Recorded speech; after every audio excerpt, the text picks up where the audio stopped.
ครับผมเดี๋ยวเราจะเริ่มในอีก5 นาทีนะครับ So I said we are about to begin in 5 minutes. Perfect.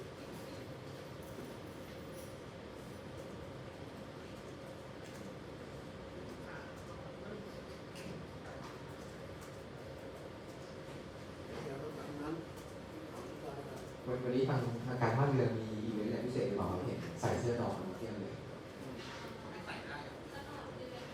อ๋อมันเป็นวันที่ให้ใส่เสื้อลายดอกเนี่ยไม่สาเลยครับโอ้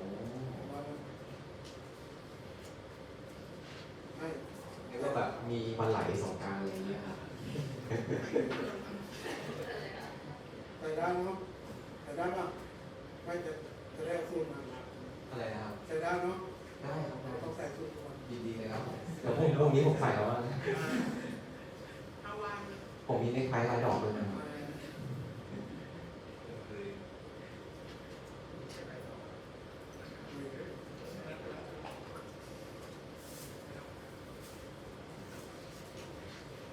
Okay, so most of you are here right now. So we begin the afternoon session.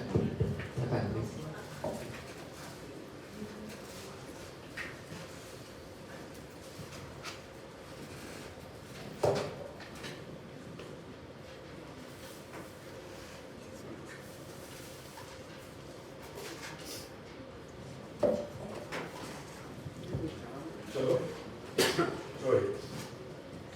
So we start now with chapter 7, part 7. The full presentation is 191 slides, which would mean that we wouldn't finish this afternoon. So I've been busy this morning to reduce it a bit. Again, in the handout you will get all the slides, but I have based a little bit more on the job-related thing. So now we have 77, so that should give us much more time to use it and discuss it. And then in the end we also try to finish the supplement and then finish at 4 o'clock.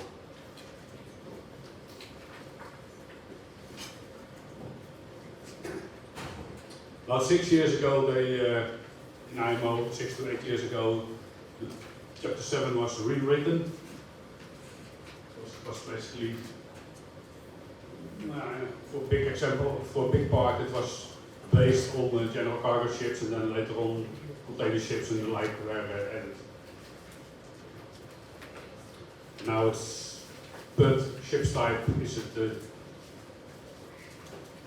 so if you have a row, you have a specific chapter, a subchapter, and if you have a container ship, you have a subchapter.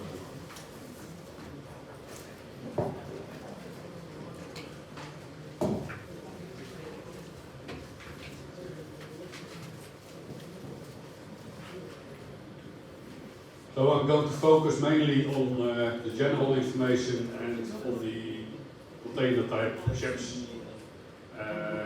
If you are dealing with ro-ro ships or general cargo ships, then you need to read a bit in the evening hours to make yourself knowledge on that one.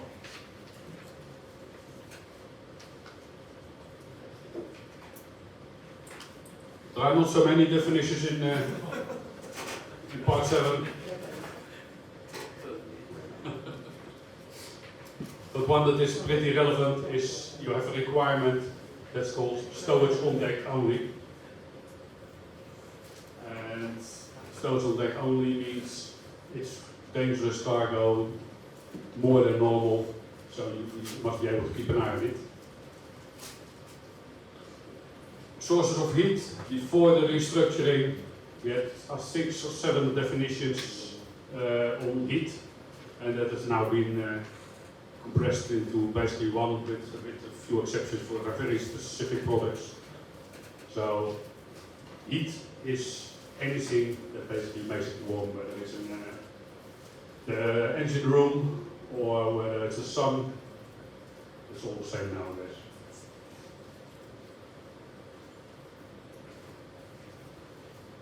Source of heat is also 22.4 meters from heated ship structures That's mainly the engine room and tanks with Bunkeroid.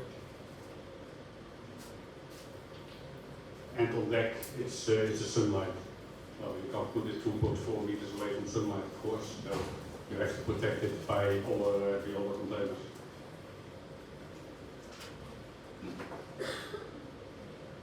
Storage category, you already seen that in the dangerous goods list. If it's not a passenger vessel, you can reduce it a little bit. You can say A and B is on deck, under deck. E, same story. And C and D is on deck only. If you have passenger ships, it becomes more complicated, then part of it is not allowed to be put on the ship at all. Any passenger ships with dangerous goods arriving in your ports? No? I don't spend too much time on it. Yeah. We do have in Northwest Europe, you have a lot of ro-ro ships where there sometimes are general cargo ships or ordinary ro-ro ships, and sometimes they become passenger ships because of the truck drivers on board. Stowage on deck, I mentioned it already shortly, yeah, but the full story is constant supervision is required. You must be accessible in order to act if something goes wrong. And you don't want all kinds of gases, evaporated mixtures to get out of it and build up under deck. If you had an exercise this morning with nitric acid, well, especially if you have the packing of 1 version, if that starts leaking, then the steel basically melts away almost. So if you put that on the deck, then the ship might sink before you know that you have a problem. So that's why you have to stow it on deck.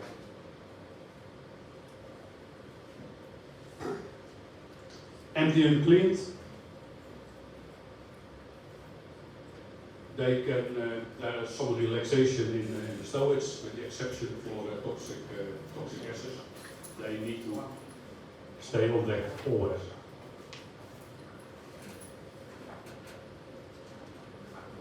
Marine pollutants, ideally they all go under deck, but a lot of marine pollutants, of course, is a sub-label basically to the product, and that may have to go on deck only. So then you try to stow it in a position that it cannot fall overboard straight away.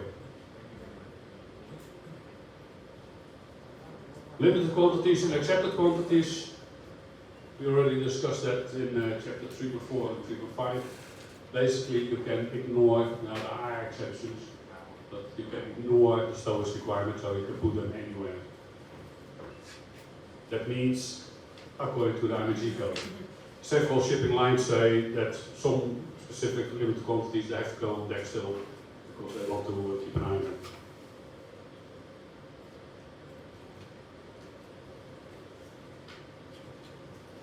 Stowage away from living waters. 12 meters, 6 meters, depending on the products, what is involved. If you have living quarters together with life-saving appliances and working areas, then in some ships it becomes a bit complicated with space, but it's only, well, mainly for class 1 a problem.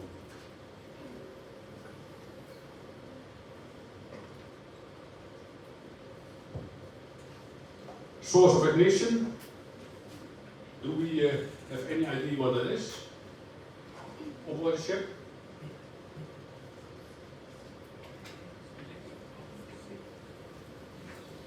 Sorry?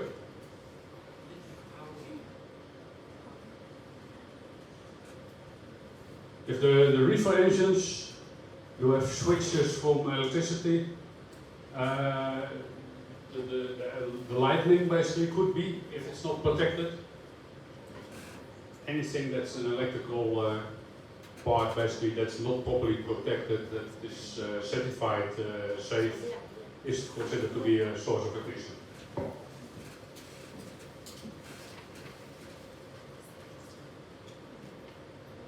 As usual, as a competent authority approval, as a competent authority, you are in a position to say, okay, for this specific trade, this specific product, you can make an exemption, and then, especially in your own laws, of course, you can arrange what you like. We have several codes. Yeah, in the past, column 16 of the Danish goods list, there was in full text. It simply said, stow away from assets. Now you have a code for it. So then, of course, you need to know where those codes are. So can we all have a look at the main problem one is the segregation codes. So if you can have a look at that, if you can find it easily.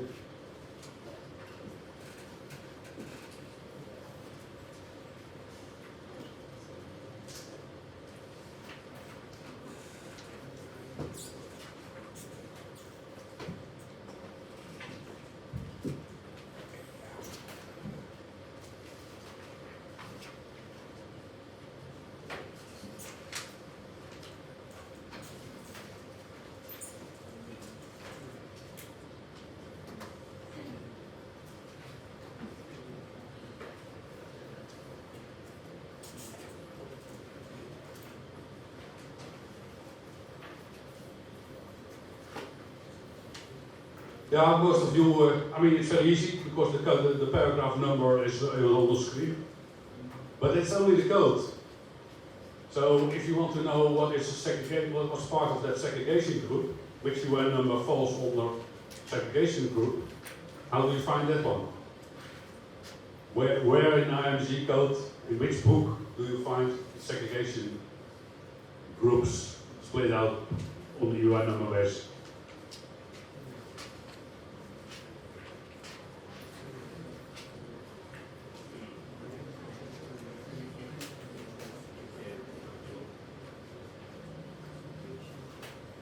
So if you look at segregation code, the first one is away from assets or separated from assets. Then you need to know what is an asset. So where can you find the group of UN numbers which are assets?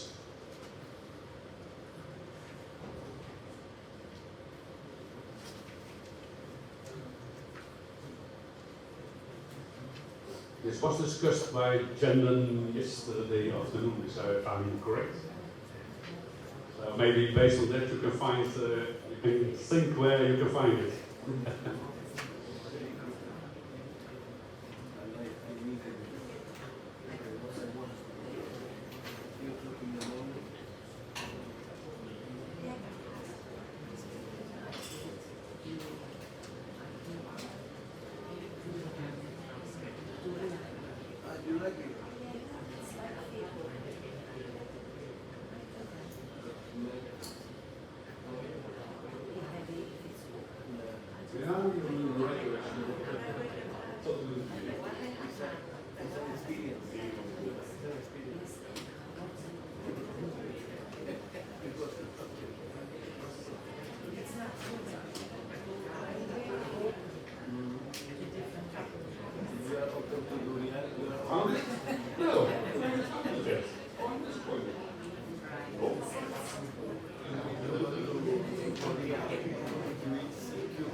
So, although you find the codes in 7 to 8, in 7 to 5, you need to go to just before the dangerous goods list. There you find the 18 different segregation groups split out based on UN number. So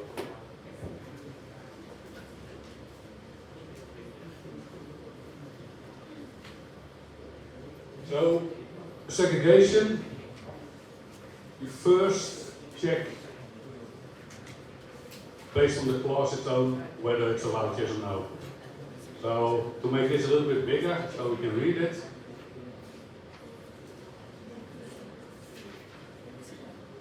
If you have, for example, a class 3, yeah, it's not allowed to go with toxic. It's not allowed to go with toxic gases.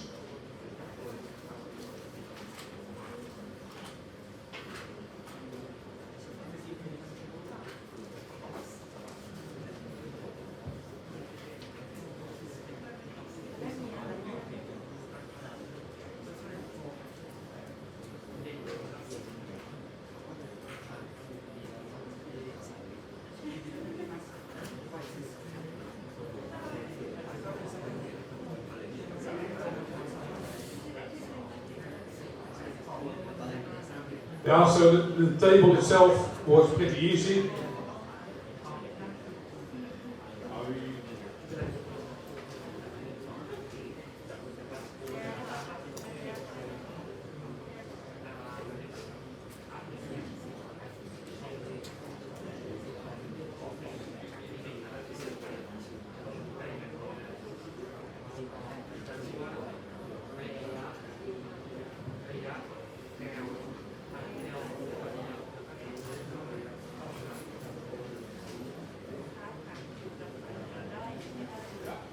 So if we can have a look at the screen one more. You go with the one group is class 3, and the other, for example, with 5.1 also, you will find a 2, and a 2 means it's not allowed in the same container, non-suspended container also. So that's easy. But if you have 20 different products in one container, it becomes a bit more complicated. If you have additional labels, so you have a 5.1 with a subtotal side of 8, it becomes also much more complicated. But we'll get there.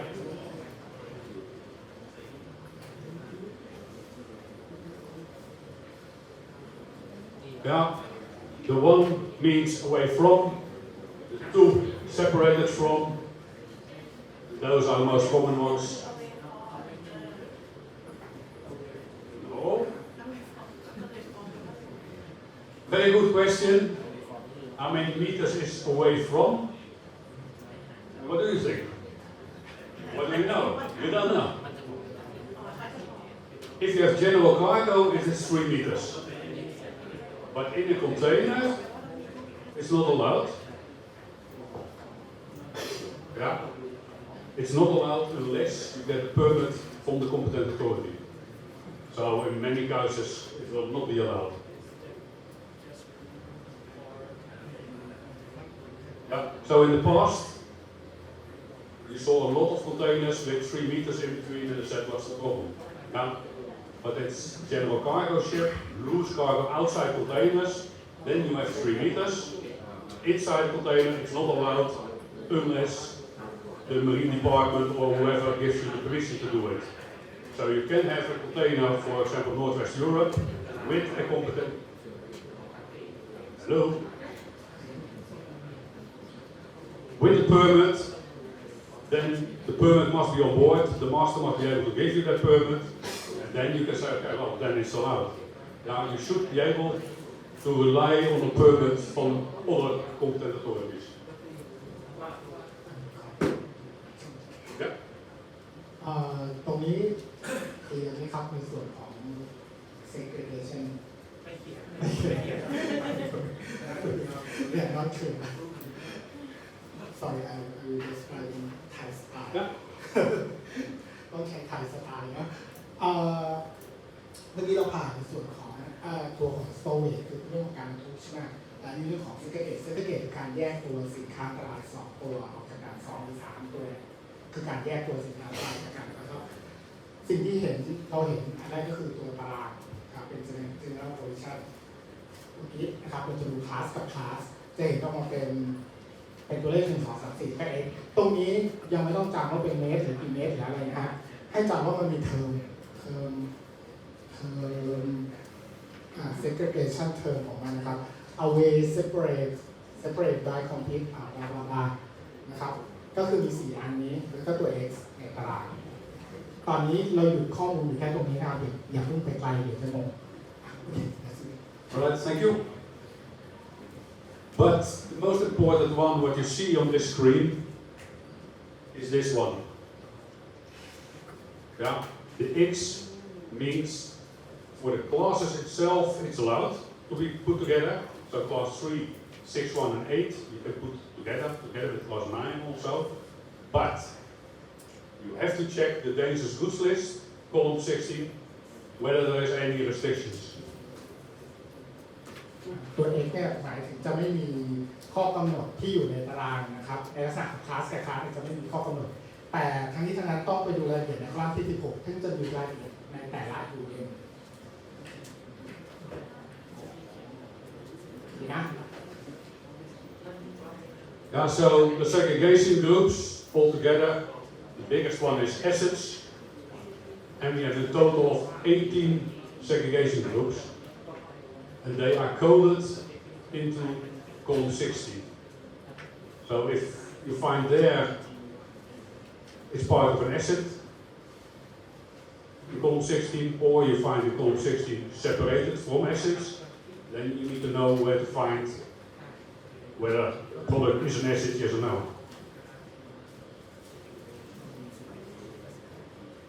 Several shipping lines, and basically every shipping line should do it.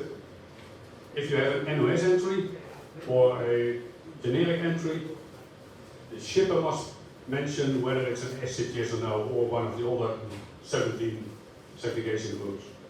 Because the NOS entry is not mentioned in the IMDG code as such. So, as an example, UN 1760, corrosive liquid NOS. It can be an acid, because it's corrosive, but it can also be a base material. And that needs to be decided by the advised by the shipper. UN 1760 นะครับมันจะเป็น NOS มีเคิร์ฟเป็นหลัก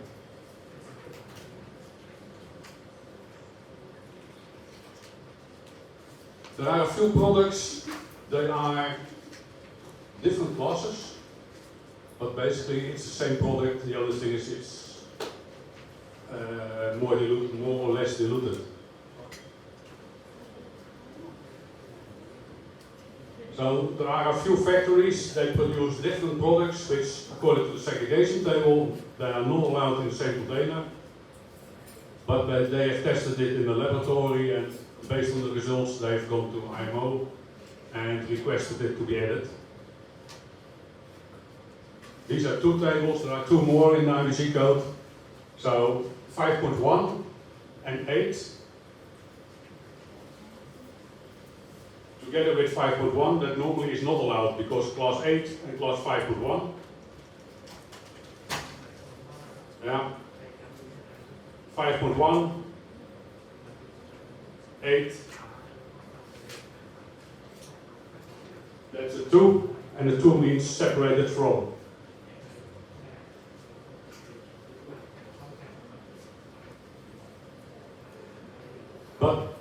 But because they provided chemical advice that these products are safe to put together, they were entered into the IMDG code. So any product in this block, 5.1, 5.2, subsidiary 8, they can be loaded together in one container.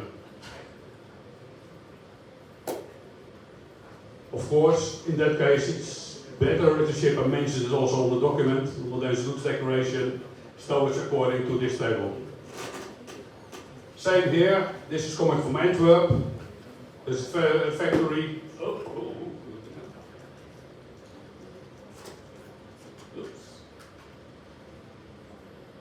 In Antwerp, there's a factory, they produce these 3 products, and they ship them already for 20 years in one container. Before with the competent authority approval, and now based on what's written in IMDG code. พอเข้าใจไหมครับก็คือปกติเนี่ยมันจะมี segregation rule นะครับที่ดูในตารางเมื่อกี้เขายกตัวอย่างให้ดูอย่างในค่า5และค่า8ครับมันจะเป็น2ซึ่งจะเป็น separated form นะครับแต่ในกรณีถ้าเกิดอยู่ในตารางข้อยกเว้นอันนี้เป็นยกเว้นนะครับก็คือเราสามารถที่จะ ก็คือไม่ต้องไปดูเงื่อนไขจากตารางนั้นได้นะครับในการนี้ก็เป็นข้อมูลจากตาราง Yep.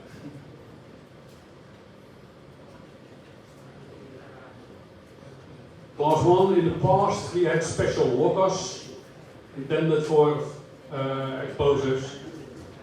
Now you can also consider a closed cargo transport unit as a locker for explosives. And that means that in most cases you can put containers with explosives next to each other without any additional requirements.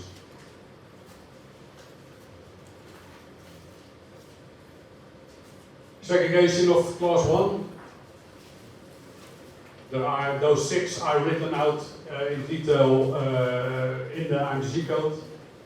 That's a little bit too much for today, but it simply means that those C, D and E, under normal circumstances, they can be loaded in one container. And almost all fireworks you need to have separate containers.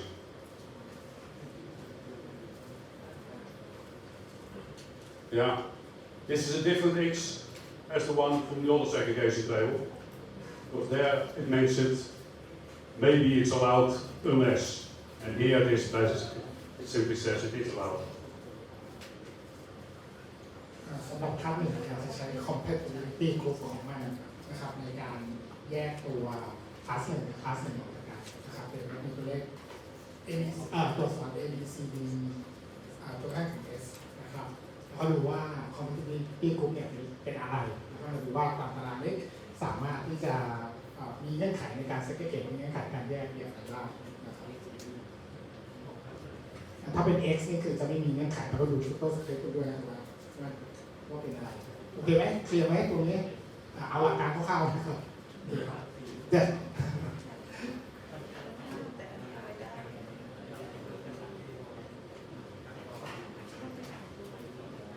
Yeah, so most class 1 can be stowed together, and when not permitted, you have to separate them from, and that means container space, which is 2.4 meters in twice and a full container lengthwise.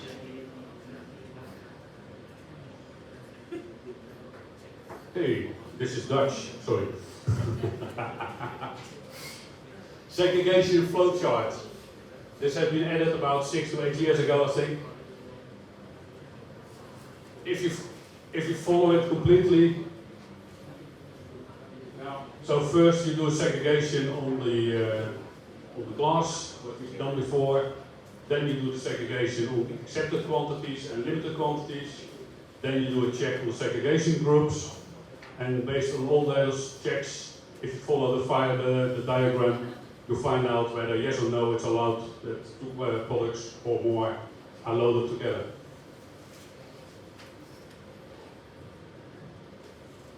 Yeah, general segregation 7.2.4, you end up identifying the correct information. Limited quantities, accepted quantities, or the 2 tables that I showed you 5 minutes ago. And then you get to a conclusion. If you end up here, you go to the next one. Specific requirement in the dangerous goods list. Then use the segregation table. So it's step by step. อันนี้ก็เป็นโฟล์ชาร์ตนะครับสำหรับการ segregation แต่อันนี้ไม่ได้เป็นข้อบังคับนะครับ not mandatory สำหรับการใช้โฟล์ชาร์ต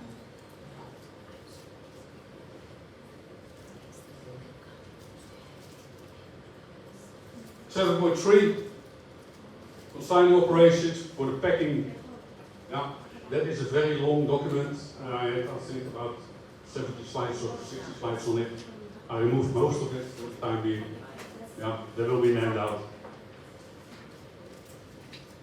I took a few things that are relevant. Offshore containers. Do you have a lot of offshore industry in Thailand? Yes? Yes. So you also have a lot of offshore containers.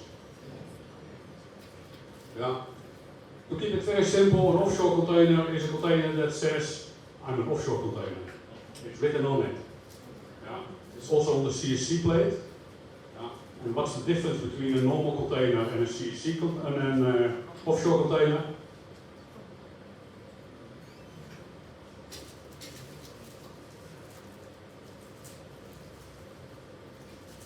Nobody? Because if you take from a small boat, from a supply vessel, you lift up a container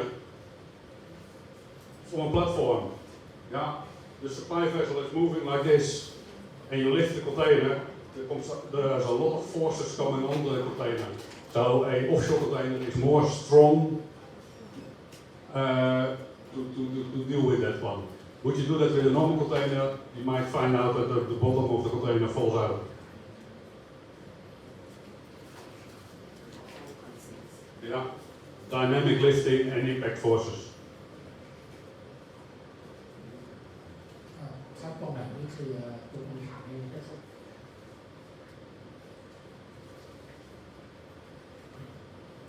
If you stuff a container, you pack a container, I mean, different languages, you have different words for it, which are, yeah. Any package found, damaged, leaking, or shifting is basically also leaking. Yeah, you should not put that in a container. You should take that out and replace it by a proper one. I don't think you will have a problem with snow over here, but in countries where you have a lot of snow in the winter time, if it has been snowing outside and it's on the drums, then later on you have a spill of water. But if it's leaking, you don't know whether it's water or whether it's a dangerous good.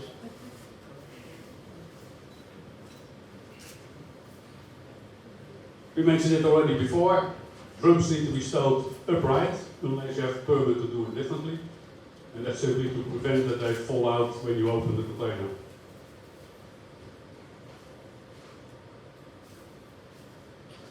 Orientation arrows, you also mentioned earlier today already. Yeah. Don't put them, follow them, and otherwise you have leaking containers. And all the requirements that I've mentioned on the packing and or on the documentation you should follow basically. The last one, liquid dangerous goods. Put them under dry goods. So if you do it the other way around, you ruin the dry goods if you leak with liquids. Why? If you have solid and liquid in one container, and you put the liquids on top, and it leaks, it goes into the dry cargo. If you put the dry cargo on top, it leaks. Dry cargo, it leaks, doesn't contaminate the other ones. So you reduce the risk of contamination, basically. Thank you.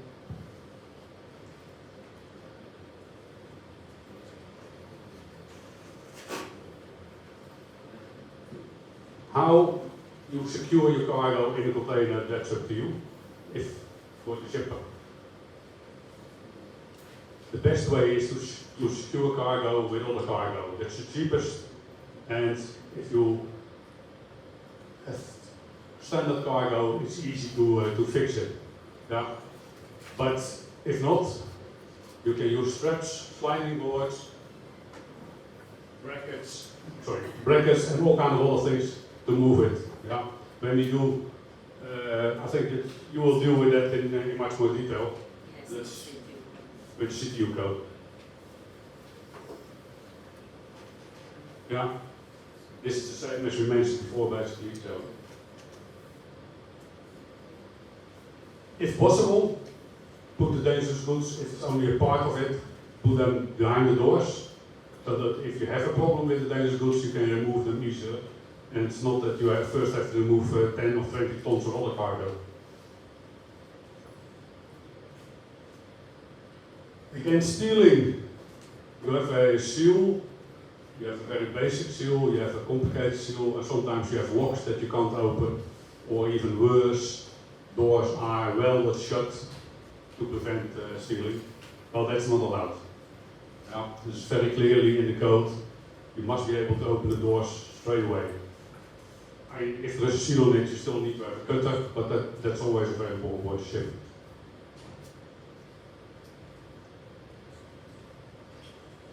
Remove placards.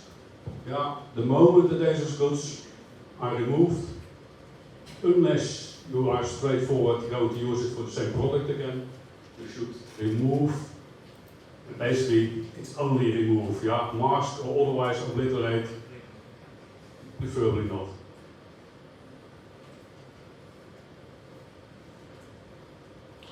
This one I mentioned also earlier. If the cargo is incorrectly distributed, you run the risk of damages with the cell guides on the container ship, but also on the terminal, the truck can topple over if the weights are completely wrong. Yeah. But that will also be dealt with by John later. Tomorrow, I think. Yeah, tomorrow.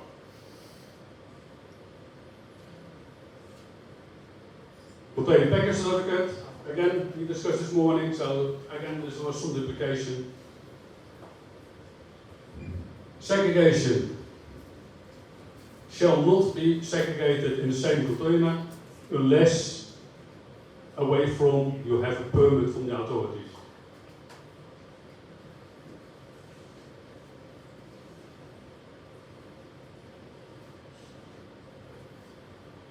Main topic. If you are in the business, either you do the inspections or you do the stuffing of the containers. When you do foodstuffs, I always recommend don't put any dangerous goods with it because it's at the risk. But if you want, it's 734, you can find out what is allowed, yes or no. Yeah. Dangerous goods of packing group 3 of class 6.1 and 8, and 2 of class 8 and fuelers you can load together if you keep them 3 meters away in the same container.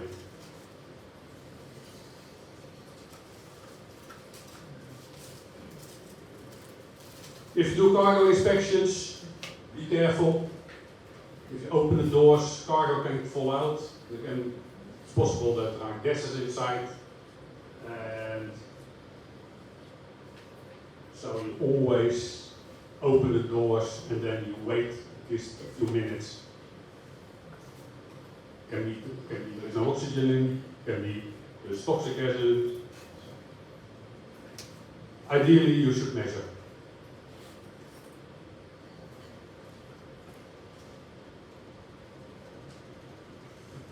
Temperature controlled. I limited I only put a few slides because again that is a pretty large and tough topic. If you are involved in the transport of reefer cargo with dangerous goods, you really should look in detail on this paragraph or this subchapter.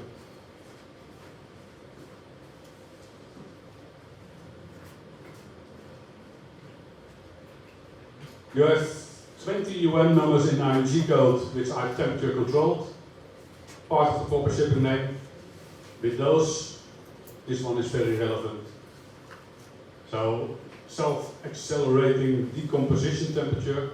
That's the temperature where the cargo starts reacting itself and then heats up and then falls apart with a big change that you have a build-up of pressure with all the results of the packaging is bursting and leaking.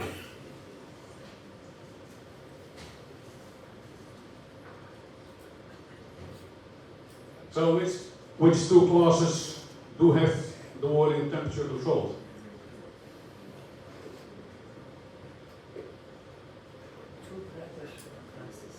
I think Chandon mentioned it this morning. So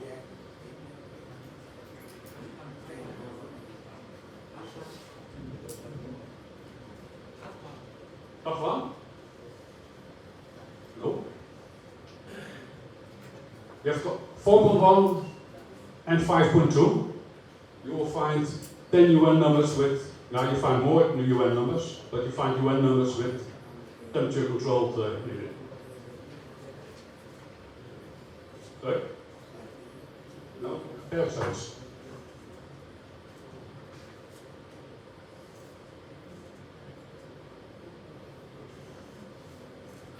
So I'm not sure if you export them, but I'm quite sure once in a while you import those from either from China or from Northwest Europe, where you have those factories for 5.2. And here you have the minimum temperatures that you have to go below the SAT. You can go further. You can say we put it colder, so on this table, for example, you can say temperature should be -5. Then you can put the reefer on -15, but you have to be careful.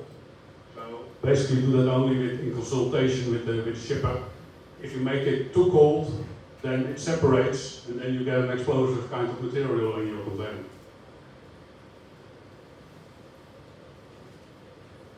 For those containers, those are not normal reefer containers. Yeah, they are shipper-owned containers. They have an emergency generator in the container. They have 2 cool units, and they are $150,000 for each container, roughly. Give you an idea of what it is. But that means that in order to repair them, if necessary, they're different from the ones that you standard have. So then you need to have some training or advice on how to do it. Then we have a split of 16, but I'll work it out in the next one. In 16 you see stowage codes, handling codes and segregation codes, which we already discussed earlier. That's written like this. Yeah, and I'll show you later a separate file, not in the presentation, but loose, for lithium batteries, how many special you can have with just one UN number.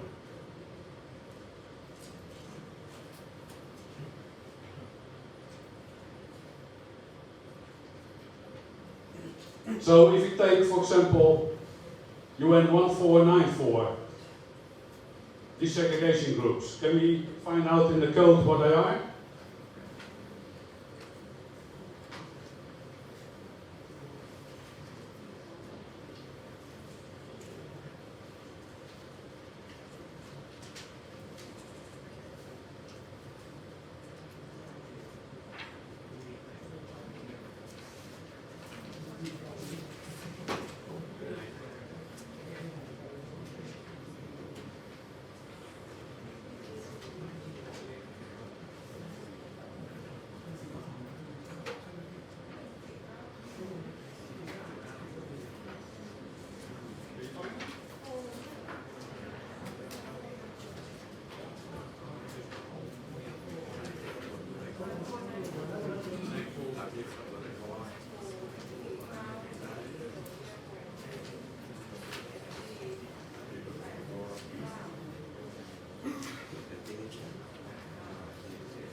มีคำถามไหม Any question?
separated.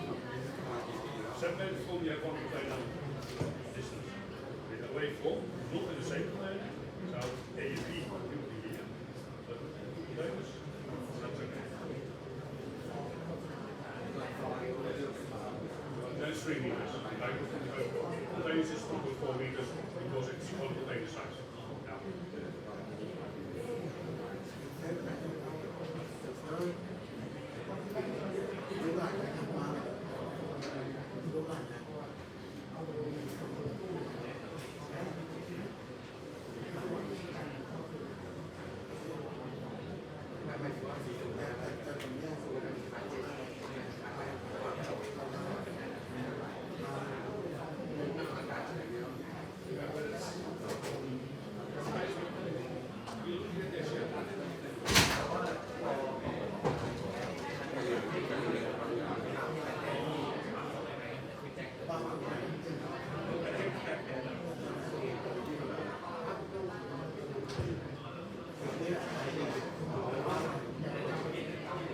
Segregation codes. Yeah, put a slide on the thing. You have to go to 7.2.8 in order to find out what it means SG38 and SG49. ดูในคอลัมน์ที่ 16B ครับคอลัมน์ที่ 16B เนี่ยจะมีโค้ดอยู่จะเรียกว่า segregation code กับ segregation group นะครับ SG เฉยๆคือ segregation group แล้วก็ SGG อะไรนะ segregation code SG เฉยๆ segregation code นะครับ SGG คือ segregation group มันจะมีอยู่2อันครับโอเค SG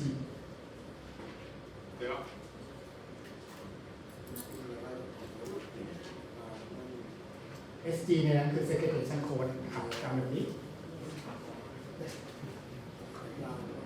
I would like to know if you all understand this a bit, because segregation errors are the biggest error in relation to fires, apart from misdeclared cargoes. So if you don't know what is allowed to be loaded together, you run the risk that your container catches fire. And whether it's your own container or whether it's a container you want to inspect or you're responsible for, that's a different thing. So this must be clear. And if you have questions, then I would like to answer them for sure. But please don't say I don't understand it, but if I keep my mouth shut, then we continue.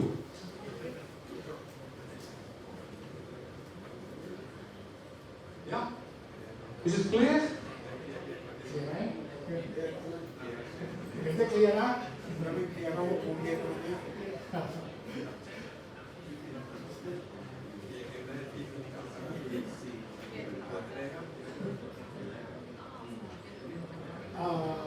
ตอนนี้เราไปอยู่ที่ segregation code นะครับแล้วก็เราจะรู้ว่าเรามี segregation term นะครับว่า away from separate from อะไรอย่างเงี้ยอยู่นะครับซึ่งแต่ละอันเราจะใช้ประโยชน์ในการกำหนดข้อกำหนดแต่ละอย่างแตกต่างกันไปเราจะใช้ segregation term เป็นข้อกำหนดเป็นตัวกำหนดนะครับโอเค Yeah. So storage codes. So we have 3 different ones I showed before. We have 30 different storage codes. One of the biggest, most relevant one, protected from source of heat. But of course all of them are relevant because otherwise they would not be in IMSBC code.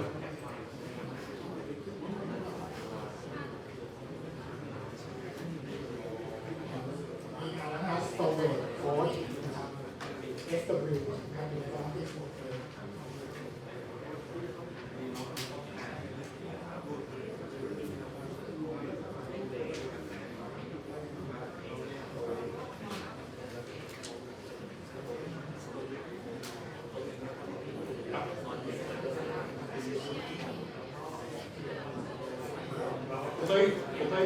Container is comfort unit, but the cargo unit is more than a container.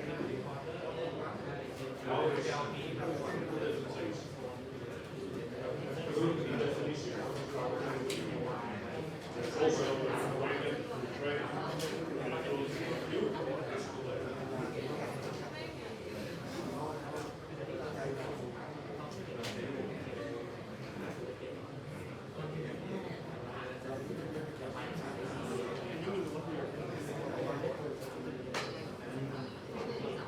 So.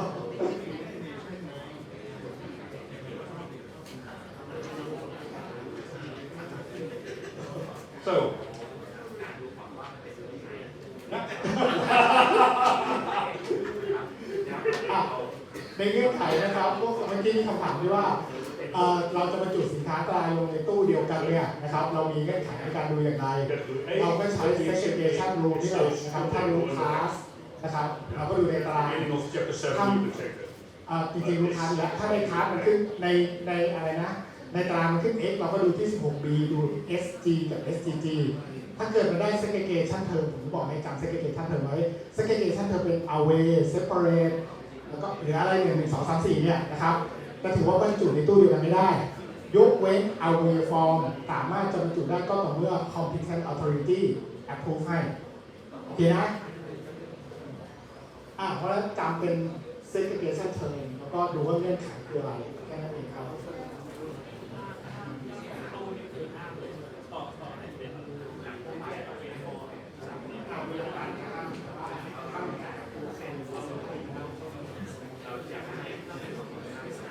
เคลียร์ไหมขอคำว่าเคลียร์หรือไม่เคลียร์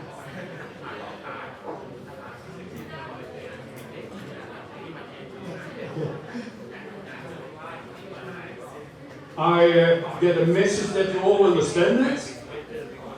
Tomorrow with the exercises, I'm not sure that we'll enter 1 or 2 to make sure that we find out that you did or did not understand it.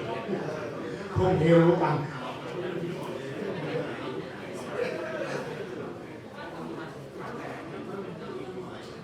Segregation groups, yeah, we discussed it a little bit before already, but just for your information, if you look at it, yeah, 78 different segregation groups.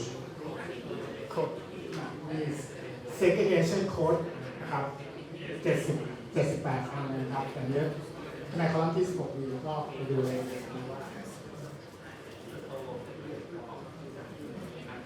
Temperature controlled. Yeah, we mentioned it before already. There's one slide.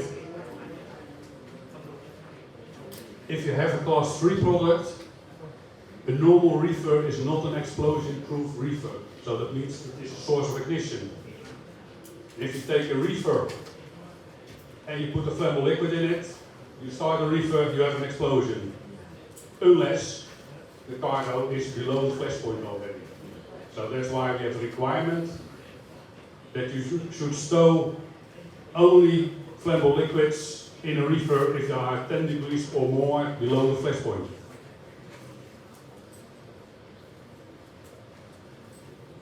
So if that reefer fails, if he stops and you need to repair it and it takes a day or 2 days to repair it, you cannot start the reefer anymore. Because then the cargo has gone warmer and you have flammable vapor. The moment you start it, you have an explosion.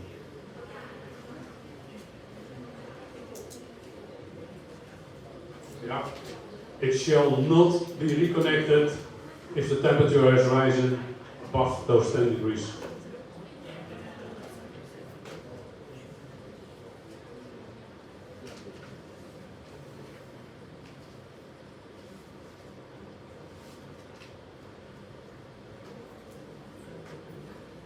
If you get a container in your terminal and you have to check it when it comes from the ship or from a truck, and if you see it's leaking, you should search for emergency procedures on how to deal with it. Yeah, and of course you should never load it aboard the ship again. Stowage and segregation on container ships. Yeah, we also have a subcharter for ro-ro ships and barge carrying vessels, etc. But that is not what I'm going to discuss, because then again it comes too late.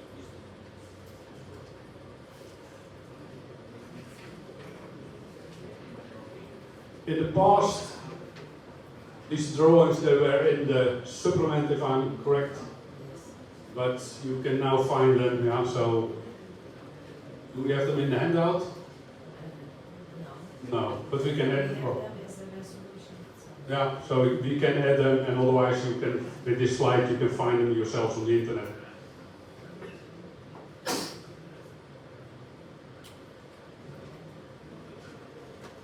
Storage and segregation of container ships is a bit complicated. So you will now have programs to do it automatically. Yeah, but as a planner for a ship or as a controller from the authorities, you need to know a little bit how it works.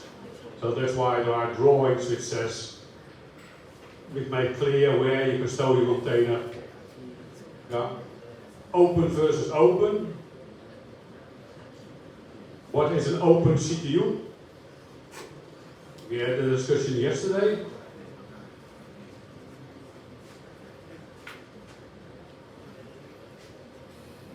open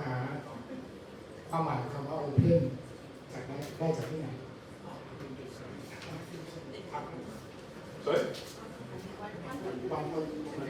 Yeah, correct. Yeah. So open versus open, fore and aft, one container space, and not above in the same hold. A twilight ship, two container spaces. Based on this is what you find, and then here it is described to explain to you how much it is. There are many of those types of drawings because you have many segregation, different situations. Yeah, so for example, not in the same vertical line, but nowadays the containers go up 10, 12 high. That means that you lose a lot of segregation options if you use open top containers.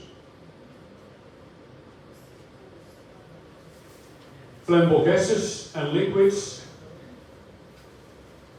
If the flash point is 23 or below, there should be 2.4 meters from a potential source of ignition.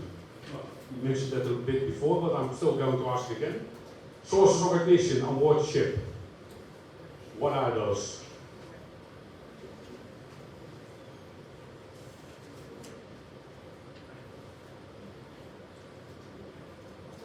Lamps, switches, reefer containers, light switches, damaged lighting, all kinds of electric wires which are damaged, which can give a source of ignition.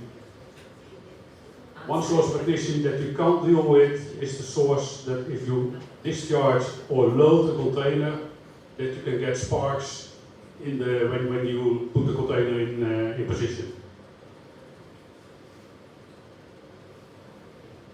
Yeah.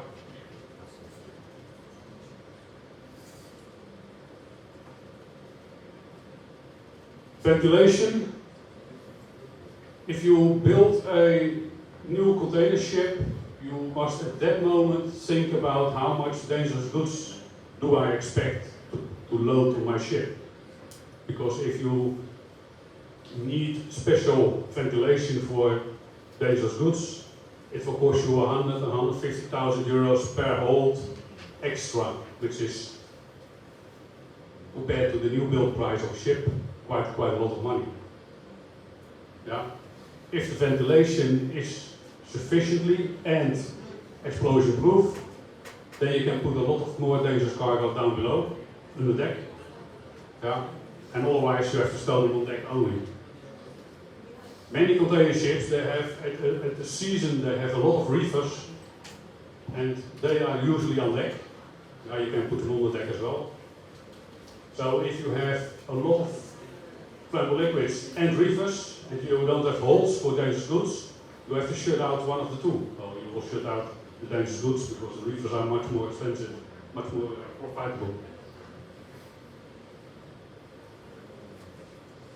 How many air changes, that is up to the authorities.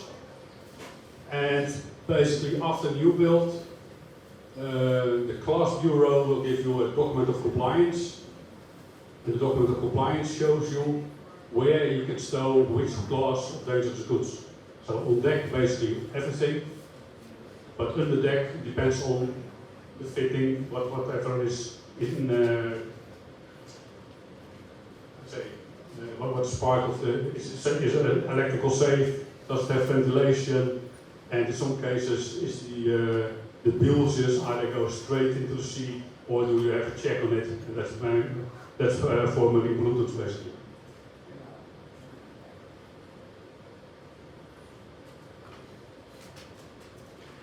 Once again, you asked it before a bit, what's the distance? Yeah. Container space means a distance 6 meter 4.5 and 2.4, that's one container, 2.4 at large ships.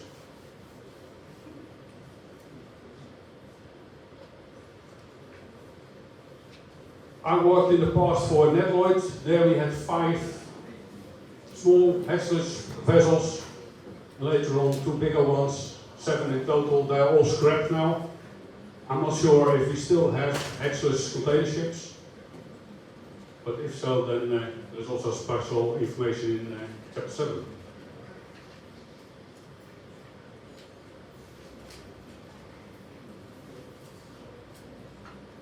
I can spend 1 hour on this, but I'm not going to do that. Yeah, segregation requirement, what is away from? Yeah.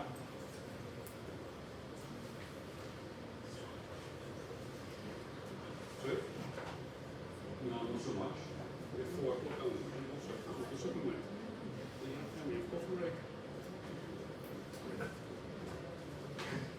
ได้question mark อยู่ อันนี้เป็นตารางที่สำหรับเซกเกตตัวสินค้าตารางตู้สินค้าตารางในโพสต์คาร์โก้ก็คือในรอบระหว่างสินค้าในเรือแบบนี้มันก็จะมีเซกเกตเกิดสิ่งแบบนะตั้งแต่เวคือถ้าเป็น X หรือไม่มีเนี่ยก็จะไม่พูดถึงนะครับแต่ถ้ามีมันก็จะต้องปฏิบัติตามนี้ครับก็จะมี close versus open ก็คือตู้เปิดกับตู้ปิดนะครับว่าข้อกำหนดยังไงตามบ้าง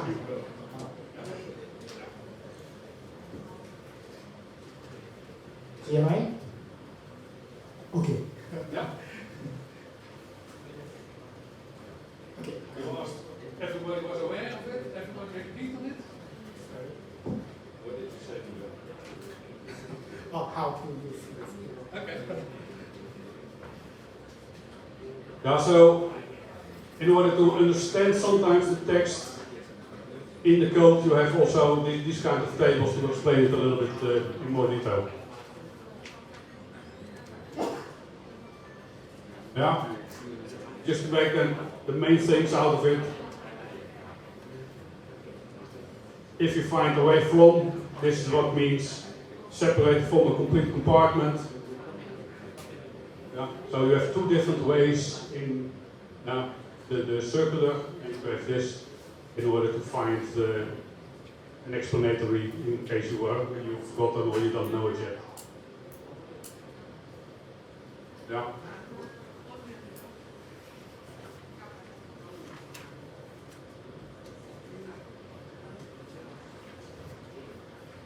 On Ro-Ro ships, there's a separate chapter, but as you can see, I skipped it. Not sure if you have many Ro-Ro ships in your ports.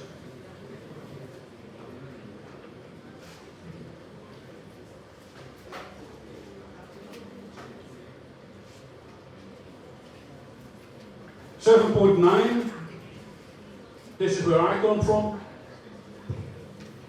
But what about Thailand?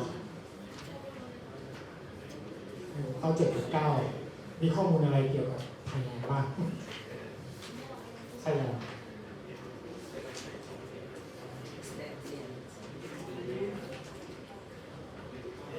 ที่อยู่ของ CA คือ Competent Authority ของประเทศไทยอยู่ที่ไหนมาเปิดดูซิ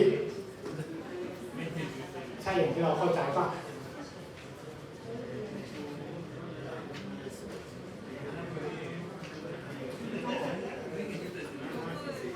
มีไหมถูกไหม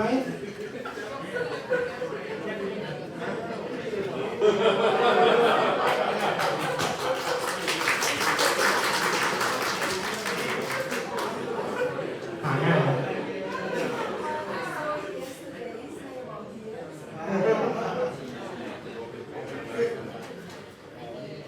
ขอลายเซ็นได้ครับ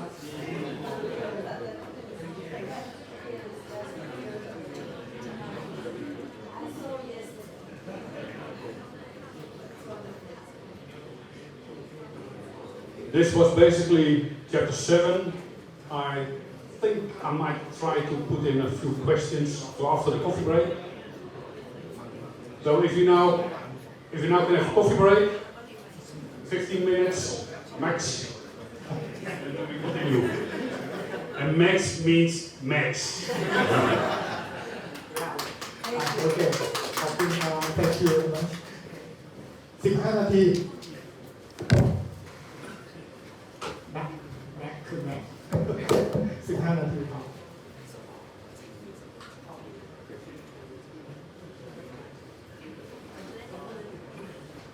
ครับผมพักเบรกกาแฟ15 นาทีครับก็สำหรับพี่ๆท่านไหนที่สนใจเรื่องการ segregation เกี่ยวกับเรื่องเรือตู้โทรศัพท์สอบถามผมได้นะครับความรู้ผมยังไม่ได้เหยไปนะครับผมยังพอมีติดตัวอยู่บ้างนิดๆหน่อยๆนะครับก็พอจะเข้าใจได้อยู่นะครับก็ถ้าพี่ๆท่านไหนสนใจอยากสอบถามเพิ่มเติมก็ยินดีนะครับผมเดี๋ยวผมช่วยอธิบายให้นะครับขอบคุณมากครับพักเบรกกาแฟเลยเชิญครับ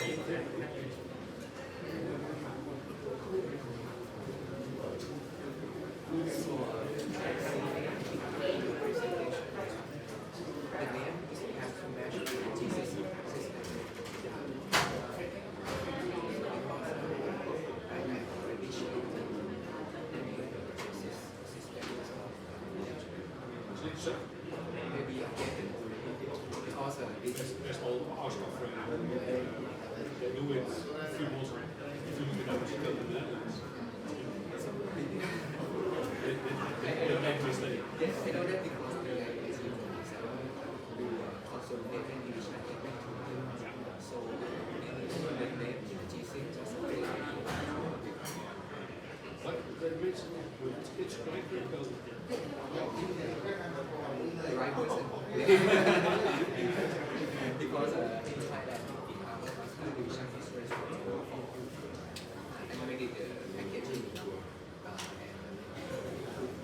approve of the insurance food transportation because you know that when we want to because we have to permission authority before transportation. We have a master division division that is responsible for so he is the chief of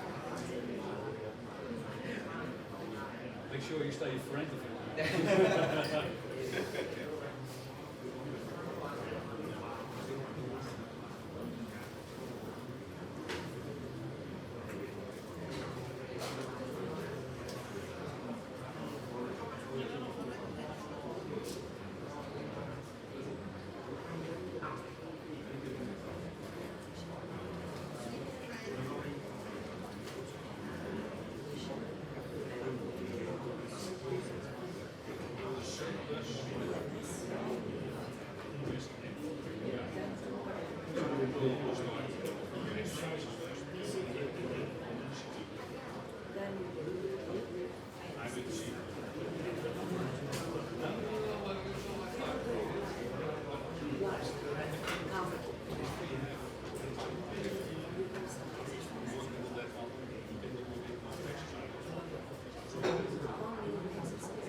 let's find the general cargo ships.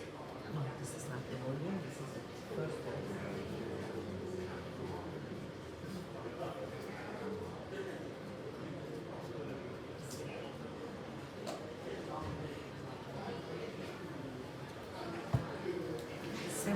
.6 is general cargo ships.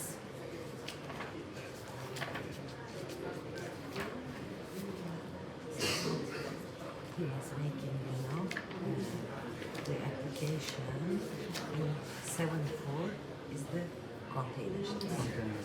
He showed this one. Okay. After that we have Roro. We don't have much application as far as I understand. And general cargo ships. There is wonderful applications for general cargo ships and recommendations for seat cake. I will find you because there are some special provisions for class 2, for class 3. Clean meal. These are special fish meal. They are very dangerous sometimes. And seat cake. If it is containerized in general cargo ship or in bulk, you can check. There are very special provisions here. For example, storage provisions. If they are containerized or in packages, because bags, in general cargo ship you might have bags as well. Not always containers, because it's a general cargo ship. You can find any cargo, packages, bulk cargo together, one container there. It's mixed in general cargo. So this is a very nice place, but seat cake is to be really taken care of. As I told you yesterday, one of the ports, depot, went on fire. The client didn't get it on time, and it self-heated later. The port didn't know that they should decrease the height, because when the height is too much, the self-heating increases. They should have separated it and lessened the height. They did not do that. Sometimes they give water. It's not okay, because you give extra oxygen with the water and they self-heat more. Confused about palm oil and seascape. Same and confused. Palm oil and seed cake also in the same container. You can, because there's no restriction for palm oil. But it might burn, You have to check with the auto ignition temperature for oil. I don't think so. It's very dangerous, but it would not be recommended, because food stuff and dangerous foods generally are not carried together. But seed cake is a plant issue. Seed cake. It's for sometimes in Turkey for animals, as food. Seed cake for animals. That's right. Yeah. 4.2 is self-heating. I think you should not put it with palm oil together. You should check with the, as I told you, burning oil of palm oil. Burning oil. If it is low, you should not. I don't think so. But if you keep control of this food, if it's a container, in a container, or in bulk, I don't know, it depends. There are different provisions for it. For seed cake. You can put it in a container, or you can put it in bulk in a general container. But you always have to be careful that it doesn't self-heat. What is the temperature for the space? We have to check it. For every food, it should be different. But they say there is some 55 degrees mentioned here, which means it says you should not store it higher than that the inside temperature should not exceed 55. You should put the temperature and check it. If it's not, if it's below 55, the height is okay. It's okay. There's a way. I will find the place for you for tomorrow. Okay, I will check. I might be here. There is also. I will check where I read that, and I will tell you. Here it is. You see? You see? Here it is. The answer is here. You should store it at that height so that the inner temperature shall not exceed 55. Because it depends on the height of the stove as well, because it will pressurize it and increase the internal temperature. It's a different chemical reaction with some things, you know. Yeah, also with cotton bales. They heat themselves. Cotton. Just in a moment you see that it is in flames. You see? This is the same. 4 point. Thank you very much. Any questions? So Wonderful. Any questions? I will.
Dear participants, hello. I will make a short announcement. Up till 4 o'clock, 4 p.m. today, Captain Ufelen will do the supplement. You will see in the programs for tomorrow the circulars in the supplement, the EMS code, the EMS guide, the INF code. He will cover all of them this afternoon. Yes, 4 p.m. We are finished. 1 p.m. 4 p.m. we are finished. Captain will do the supplement, all of the subjects in that. And then tomorrow we will have all the exercises, 2, 3, 4, and 6. Also perhaps for captains, part 7, part 5. And then the CTU code, plus the presentation on the IMSBC code by the captain, okay? So we will be all comfortable with the exercises, the CTU code and the IMSBC code. Some of the IMSBC code presentations are annulled, cancelled with our collaboration with Thailand officers and you, okay? So we will have more time for other things. Thank you so much. Do we need any translation? Also a small announcement. Before we start with the supplement, you have 15 minutes to look at this one. I'll have enough time for the supplement afterwards, so don't worry. But segregation is key. So if you can try to find out limited quantities, nitric acid, possible yes, no.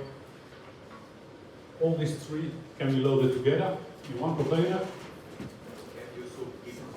Yep.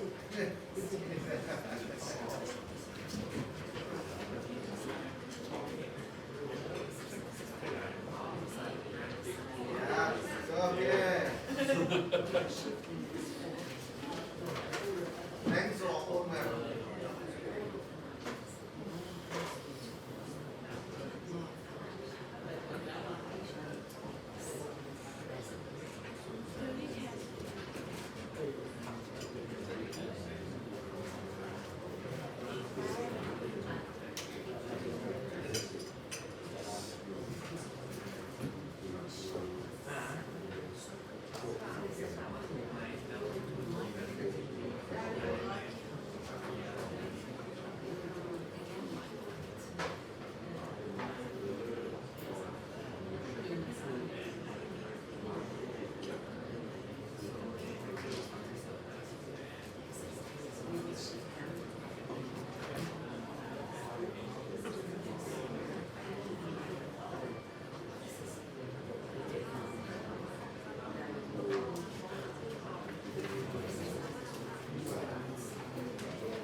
because he was very old, but no, You don't know.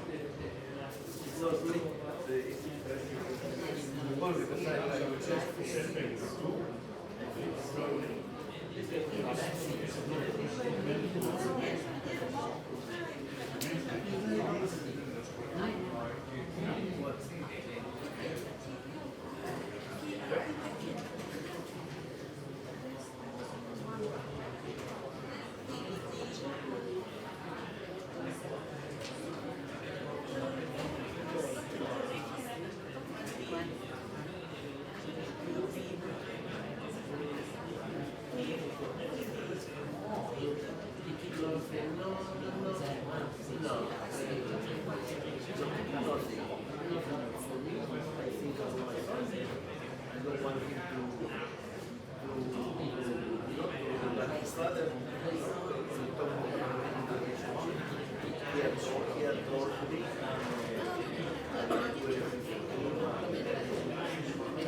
Two more minutes.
Okay. I think we can spend another half hour on it, but we don't have the time. So. It's what I try to get as a result for you is that if you don't have a computer program that does a full check on the segregation, it's very difficult to do this kind of things. It will take you half an hour to an hour if you are experienced to do it. And if it's your first time, it takes you maybe 2 hours to do it. Yeah. So I'm not going to in the full detail of everything, but I'll just show you a few things. I've changed it a bit compared to the previous one, but is it about as limited quantities? It's still not. Yeah? It's now plastic cans in a fiber box, so you have an outer packing and inner packing, which is required for limited quantities. But 12 kilograms, if you look at column 7A, it says 1 kilogram. Yeah? So you could have a discussion saying, okay, it is a liquid, so it is not 1 kilogram or 1 liter, and nitric acid is heavy, but it will never get to this amount. For the rest, not much special with UN2031. Last one, bromine. This is wrong. I have to go behind mine. What's this word document?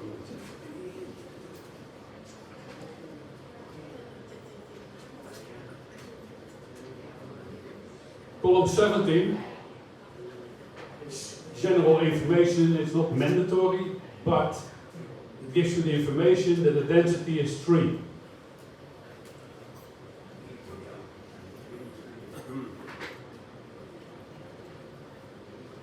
If you have 200 liters, the weight will be 600 kilograms roughly.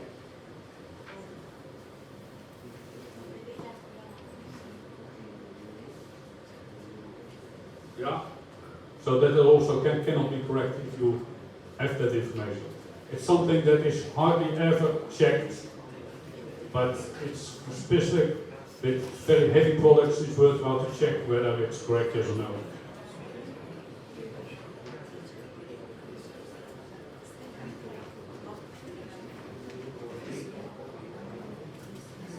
If you look at UN 1744, yeah, it's either bromine or bromine solution, but if it's bromine, as we booked it in this case, that's the pure product, because otherwise they should have added the word solution. It's only packing group 1, it was declared as packing group 1, so that's not an issue, that was correct. You cannot ship it at limited quantities, because that's a 0. But then you see, it doesn't even fit on the screen. Yeah?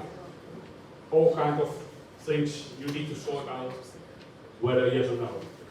I've done that on the screen here, for most of them. So you have to stow it protected from sources of heat. because otherwise it starts burning. You have to stow it away from living quarters, because it's very toxic, very smelly. Cool as reasonable practical. That's a little bit the same, of course, as stow away from source of heat, but different. You have to stow it away from class 5.1. So with the nitric acid, if it's spectrum 2, there is no sublabel 5.1, otherwise it would be for that one as well. You have to stow it separated from class 4.1. Sorry, you have to segregate it as 5.1, that means separated from class 8. So that's another reason why you can't put it with the other two products. You have to separate it from 5.1. So in order to find all these things, it will take you roughly half an hour, if not more, and that's for the two. And then you still have the routine to do.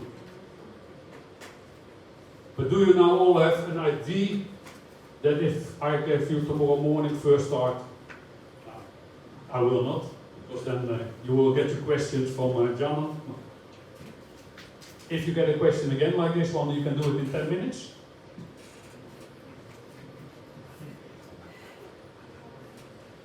Alright, we'll start with the supplement.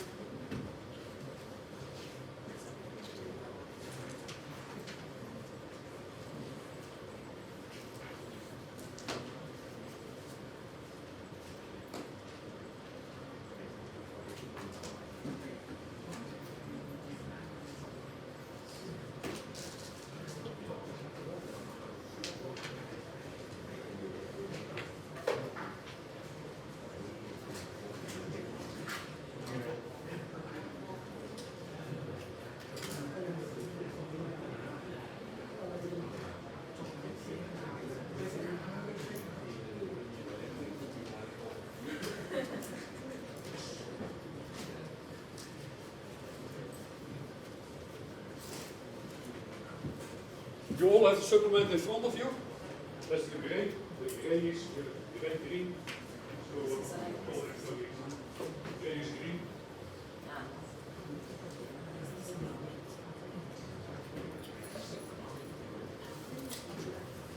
Yeah, so the IMSBC code is mandatory, but the supplement is not. But it's a source of information. The main thing is for the seafarer, but there is quite a few things that you can use shoreside as well.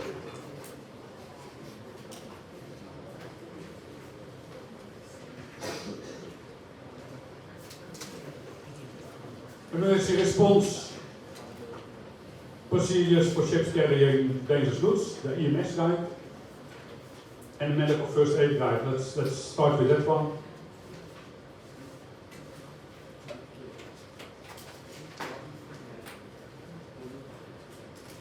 You think it's easier? Well, I'll give you an exam later. No, it's more straightforward. I do that one.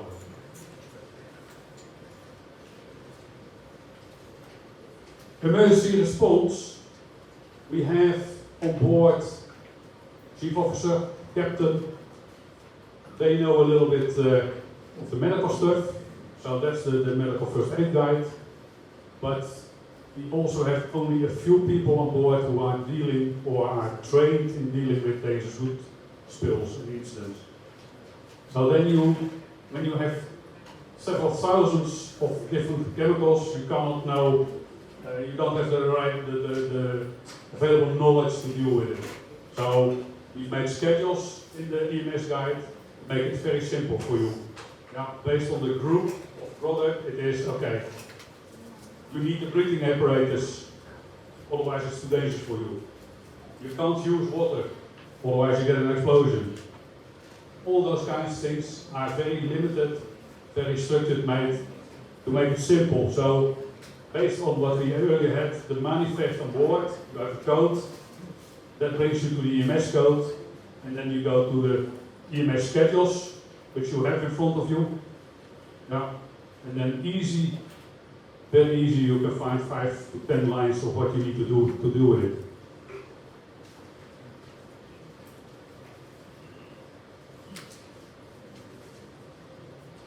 And I'll work it out in detail a bit further on.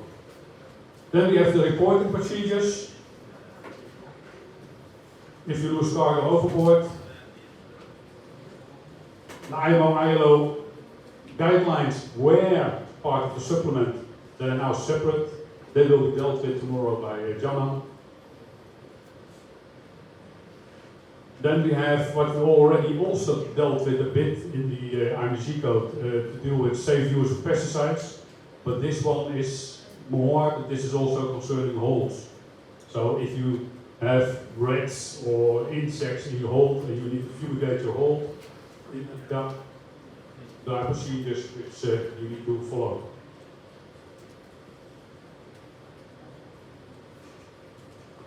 Then we have the INF code. That is only relevant for those involved in it, and we have 2 ships who normally deal with it. Dedicated vessels, that's about it. So, if you are involved in radioactive shipments, could be that you're also involved with the INF code. In that case, it's very nice reading material. It's not that much, but I'm not going to spend time because all of you, I don't think, are not involved in INF code. And then in the appendix, we have resolutions and circulars. If something goes wrong with a product for a few times, then IMO might decide to send out a resolution, not need, but a circular describing what the risk is. One of the examples I always take is the gaslighters. Emergency response procedures. You have the letter F that stands for fire. So you have a dangerous goods, that's for fire, then you have to go to that specific schedule. If you have the letter S, that's for spills. Yeah. So let's have a look at UN number 1001.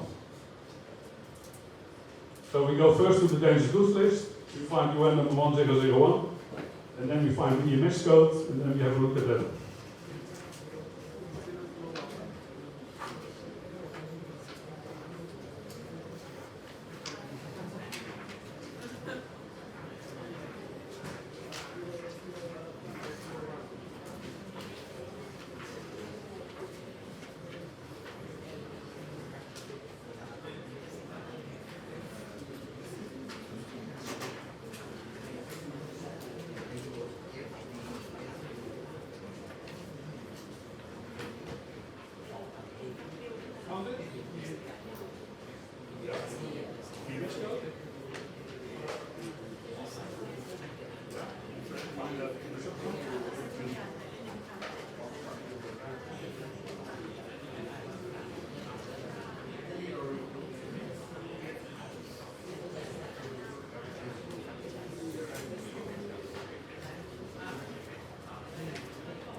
What did you find on the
So, walking through the room, I get quite a few questions. First of all, the question is why we start with UN number 0004. Nothing to do with this one, but this one starts with 1001, and there is no 1000 or 10,000. That is because UN numbers have been removed during the years, so we don't have all the UN numbers available anymore. That's more a generic thing, nothing to do with this specific. With 1001, it is underlined, which means, what do you think? That's a good one. It's special, that's for sure, because most of them are not underlined, some of them of the EMS codes are underlined. But if you want to know what it means, it is in column 15. Yeah. You go to the explanatory in front of the Danish goods list, and there it explains to you if it's underlined, there is something special with this UN number. Yeah? And in this case it says you may need additional information. Then if you go to the to the spill, yeah. No, sorry, to the fire schedule, you will find UN number 10001 specifically mentioned in the schedule and describes what you need to do. Most of you have seen it already. If not, let me know.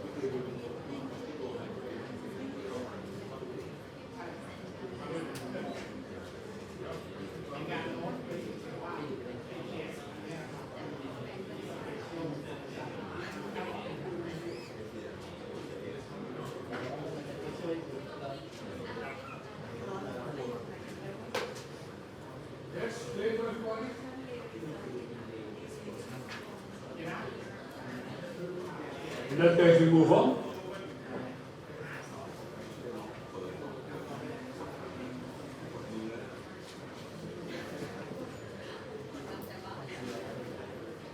Medical first aid guide. I think we have seafarers in the room.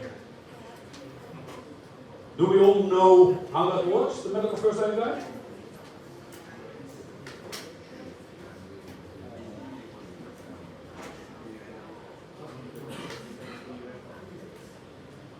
Yeah, I put the schedule in front.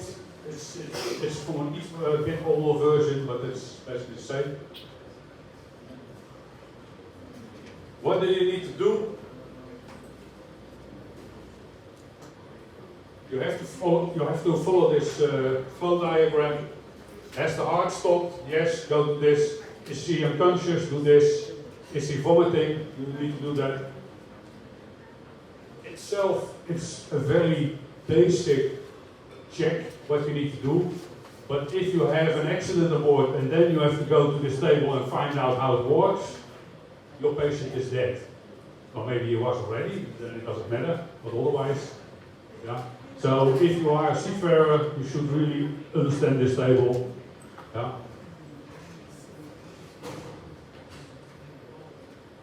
All kinds of results of somebody getting intoxicated or worse is described in here, and it gives you guidance on what you need to do in order to save his life, or her life, of course. Reporting procedures. If you lose, officially it's only for harmful substances, but I would use it for all containers. If you lose containers overboard, you advise it to the nearest coastal state.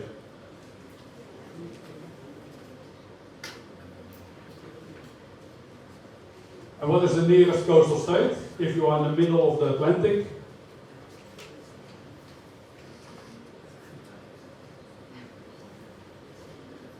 Quite often it's taken as the most convenient port to report it to.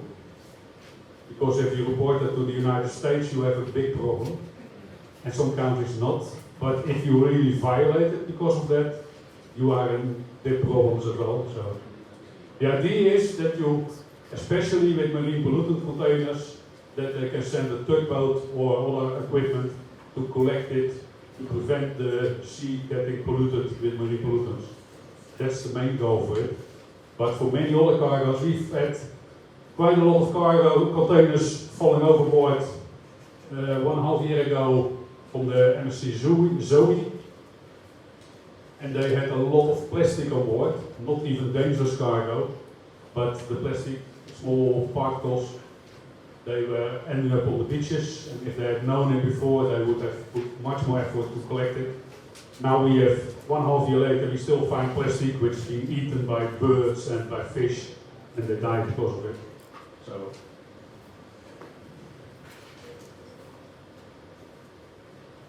Use of pesticides. In the supplement is split by its use. You have the fumigation in cargo holds, and you have the fumigation of containers. And we discussed it earlier today. Now, in that case, the containers should be marked and documented with the fumigation mark. But often we still find containers which are fumigated and there's no documentation whatsoever.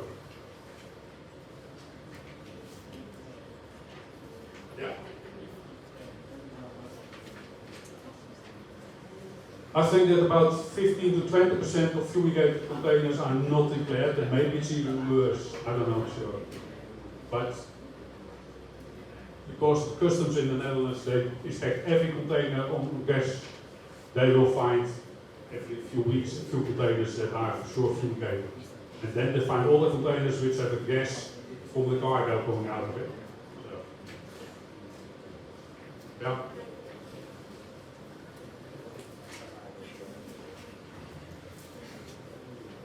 Aluminium phosphide pills hang in a container. If you find those bags in an empty container, make sure you deal with it properly. If you are afraid to call in an expert, because don't do this. What happened in the Netherlands again? A company was a person, well, I think company was appointed to collect this, and they put it in the truck, and then the gas came out, and the driver was, well, he ended up with a big headache. I mean, he survived, but the INF code, International Code for Safe Carriage of Packaged Irradiated Nuclear Fuel. For you, was probably only relevant if ships go through your waters that you know that they are there. For the rest, I don't think so. And if it is for you, for whatever your job role is, then I'll say you can read it. Yeah, it gives information on the ship mainly, and it's too much detailed information for most of you.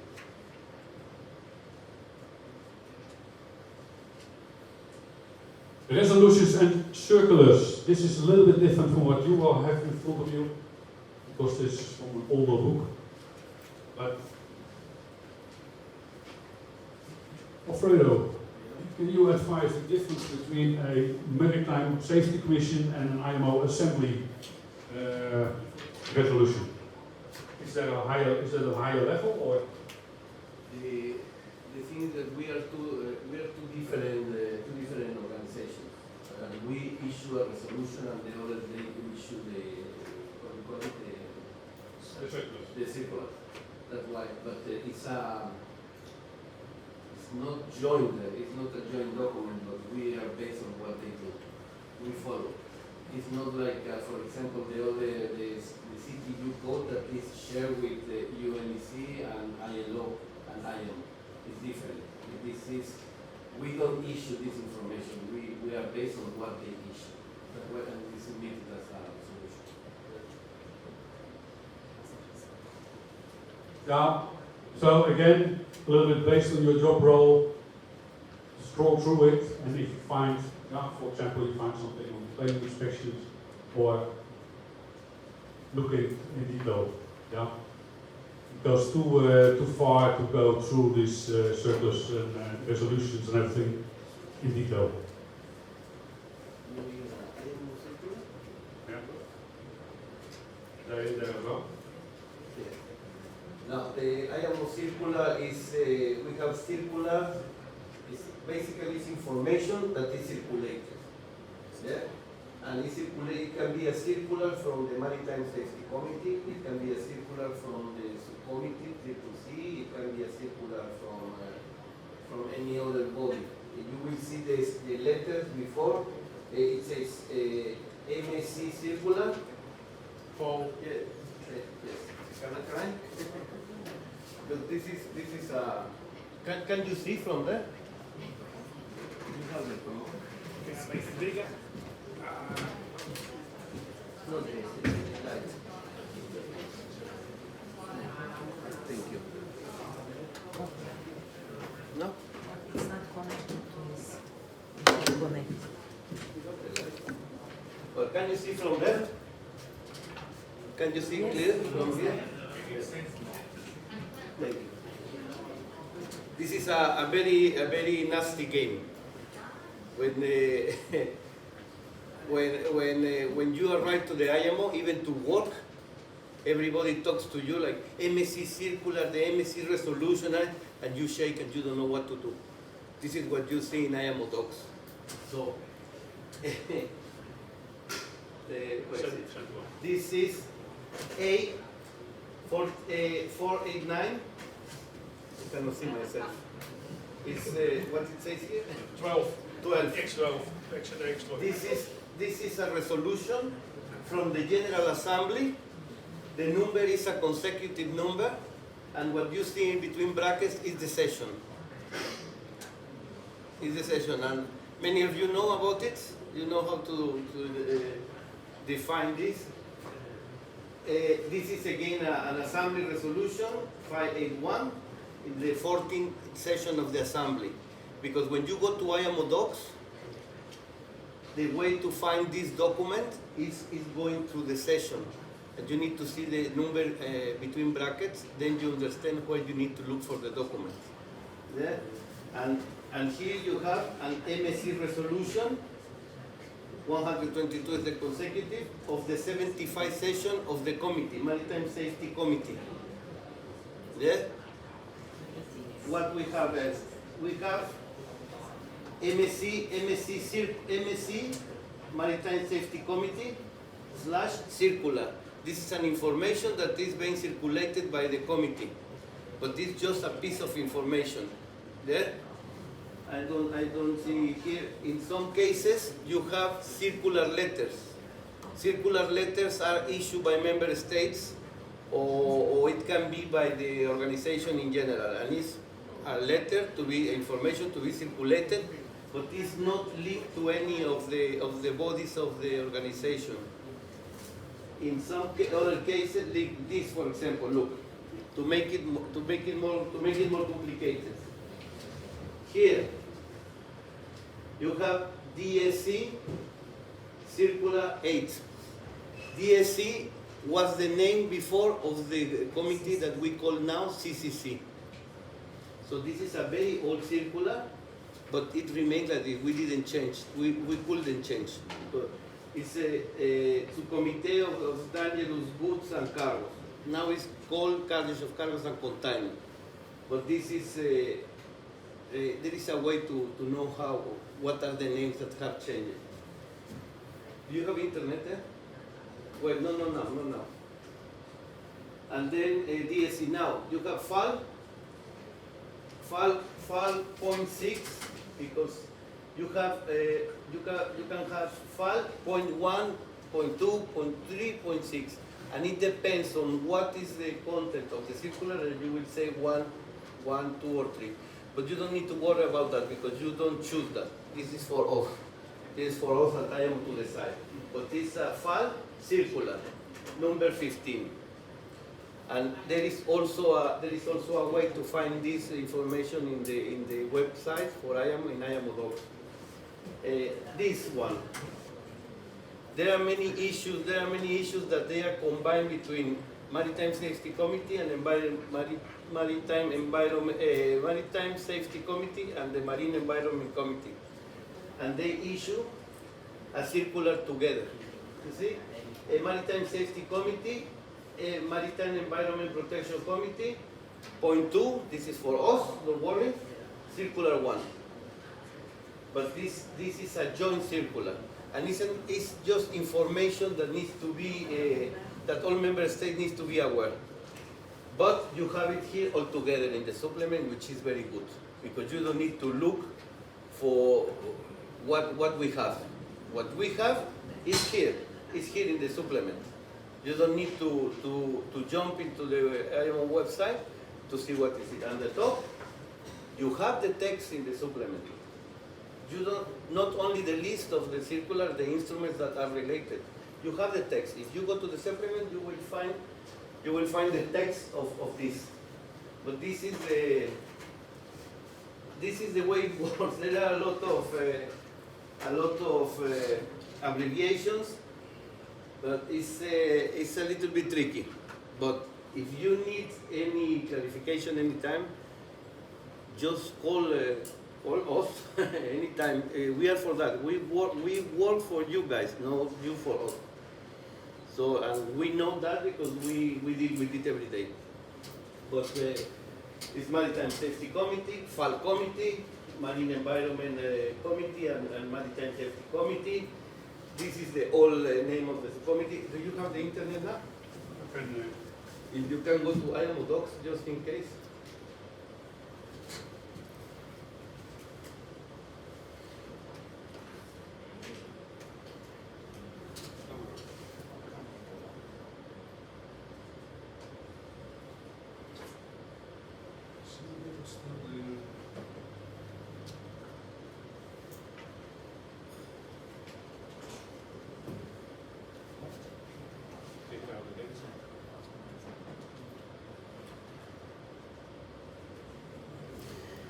It's just because it's not complicated, but to make it easier, 10 years ago, they changed the name of all subcommittees to have new abbreviations. So you have a second set of abbreviations from the old committees. But I want to show you where you can find that. I will translate in Thai for them to better understand about the circular, about the resolution, anything you explained. You want to translate? Yes. Okay. I don't see the word. โอเคครับเดี๋ยววันนี้เรื่องนี้ผมพอรู้บ้างครับเพื่อนๆเราเปิดที่เราเปิดซัพพลีเมนต์นะครับหน้า293 293ครับเล่มเขียวครับเห็นคำว่า resolution MSC 12275พวกนี้นะครับครับคือประเทศไทยเราเข้าเป็นภาคีกับ IMO ใช่ไหมครับแล้วพอเข้าเป็นภาคีเขาปุ๊บง่ายๆก็คือเวลาเราไปเป็นภาคีกับอะไรสักอย่างเราก็ต้องทำตามกฎของเขาใช่ไหมครับทีนี้ IMO เนี่ยเขามีกฎเยอะแยะเลยมีอนุสัญญามีคอนเวนชั่นที่เราจำเป็นต้องเข้าร่วมและปฏิบัติตามเพียบไปหมดเลยนะครับซึ่งใน resolution ที่เขาพูดถึงเนี่ยมันเป็นมติของที่ประชุมอย่าง NSC ก็คือคณะกรรมการว่าด้วยความปลอดภัยนะครับสั้นๆง่ายๆเลย Maritime Safety Committee นะครับคือพอเขาประชุมเสร็จปุ๊บเขาจะเคาะอะไรออกมาสักอย่างเนี่ยมันก็จะมาแก้ไอตัวคอนเวนชั่นที่เราเป็นภาคีแล้วเราต้องทำตามนะครับยกตัวอย่างเช่นในตัวนี้ครับ resolution NSC 122/75นะครับก็คือเขามาแก้ในเรื่องของอัปเดตในเรื่องของIMDG CODE นะครับแต่ผมไม่แน่ใจว่าในนี้พูดว่าอะไรนะครับเพราะว่าคือนั่นแหละครับเขาก็จะออกมาเพื่อแบบมาทั้ง amend ทั้งอัปเดตทั้ง deletion อะไรก็แล้วแต่คือเป็นการแก้ไขนะครับแล้วก็การที่เราต้อง comply ตาม obligation regulation พวกนี้นะครับมันหมายความว่าคือถ้าเราไม่ทำตามเท่ากับเราผิดนะครับเพราะว่าถือว่าเราได้เข้าเป็นภาคีกับกฎหมายเหล่านี้แล้วนะครับซึ่งของประเทศเราเนี่ยมันเป็นระบบที่เรียกว่า civil law ก็คือเราเอา convention ของเขามาใช้โดยการมาแปลเป็นกฎหมายภาษาบ้านเราแล้วก็หรือไปผูกไปจับกับสิ่งบางอย่างที่เรามีอยู่แล้วนะครับเพื่อให้เราสามารถใช้กฎหมายข้อนั้นแล้วก็พูดได้เต็มปากว่าเรารับเขามาแล้วนะครับแต่ว่าอย่าง resolution เนี้ยพอออกมาปุ๊บกรมเจ้าท่าเป็น regulator เนี่ยก็ต้องเอาไอ้ resolution เนี้ยไปทำให้มันมีผลบังคับใช้กฎหมายยกตัวอย่างเช่นอะไรครับออกเป็นประกาศเป็นข้อบังคับเป็นกฎกระทรวงเป็นอะไรก็แล้วแต่เพื่อให้ operator หรือว่าพี่ทุกท่านที่ปฏิบัติงานเนี่ย สามารถเอาไอ้ข้อที่อัปเดตเนี่ยไปใช้ได้เลยเป็นต้นนะครับยกตัวอย่างเช่นแต่ว่าอย่างพี่ที่เคยทำงานเรือมาก่อน สมมติเวลาเข้าสิงคโปร์นะครับมี MPA Circular มีนู่นนี่นั่นอะไรเงี้ยเขาก็ด้วยความที่ว่าประเทศเขาเนี่ยมีภาษาอังกฤษเป็น official language อยู่แล้วเขาก็สามารถเอาไอ้ตัว resolution หรือว่า circular resolution เหล่านี้มาบังคับใช้เป็นกฎหมายของเขาได้ทันทีเลยประมาณนี้นะครับส่วน circular ก็คือลักษณะมันคล้ายๆมันเป็นสิ่งที่มันเรียกว่าภาษาอังกฤษเขาเรียกว่า non mandatory ก็คือไม่ใช่ภาคบังคับใช้เป็น voluntary เป็นภาคสมัครใจบางทีเป็นลักษณะของเป็น guidance เป็นไกด์ไลน์เป็น best practice อะไรพวกนี้ครับที่เขาออกมาขยายความอะไรบางอย่างใน convention ของเขาประมาณนี้ครับก็สั้นๆง่ายๆประมาณนี้ครับผมครับขอบคุณครับ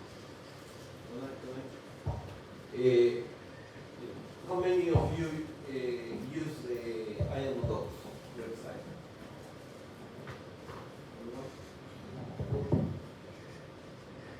But if you give me tomorrow, we can have because the internet is in charge.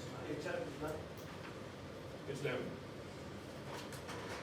You can go to IMDG.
You know yours by head?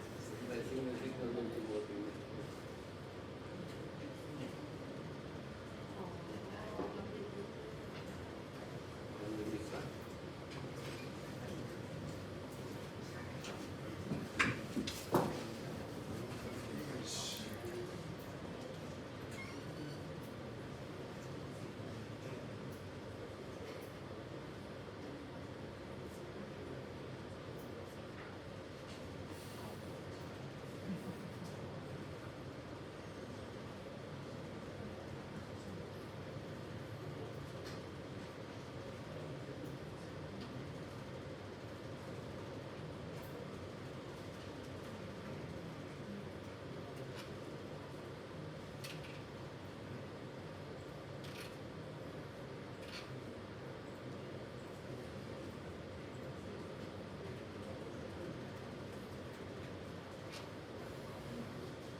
Okay, can you hear me?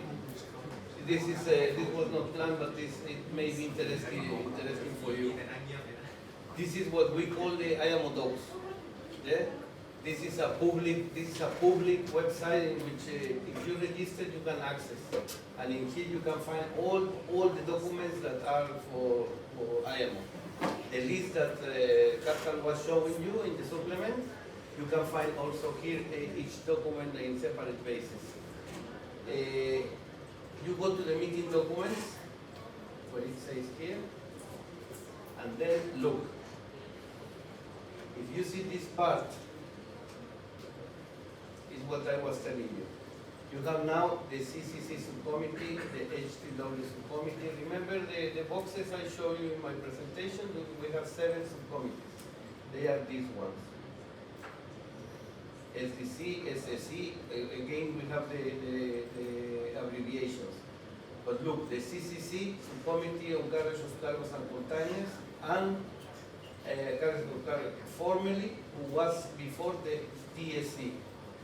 So all the documents before, if we this year, we are going to celebrate the CCC number 9. We meet once a year. It means that 10 years ago they changed the name. And it happens for the same. If we see the session that we are celebrating, all of them are 9. And before, HTW was called STW here.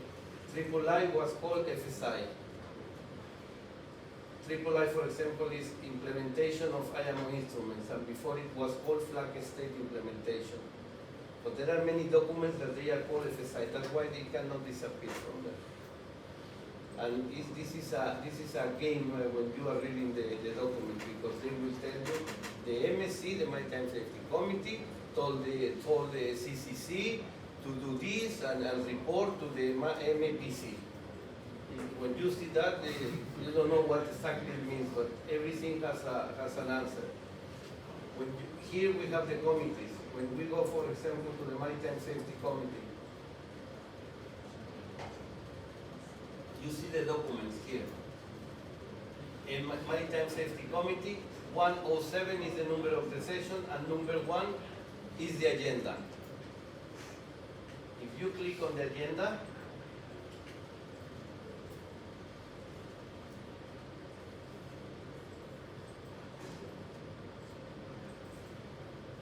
all committees and subcommittees, they got an agenda. And you have adoption of the agenda. Number 2, decision of other IMO bodies. Consideration and adoption of amendments to mandatory instruments. And then from here, and then some other matters that are important, you will see from 11, you have all the committees, subcommittees, which are reporting to the committee what they have done. And all the agendas are more or less the same. The adoption of the agenda done, and the end, the report. But look the document, MSC 107-1. Let's see a document 7.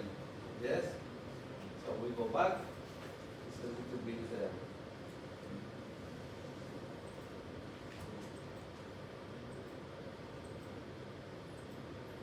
let's open anyone. 107.4.1. It means that this MSC 107 session, item number 4, and 1, the first document. And when you open it,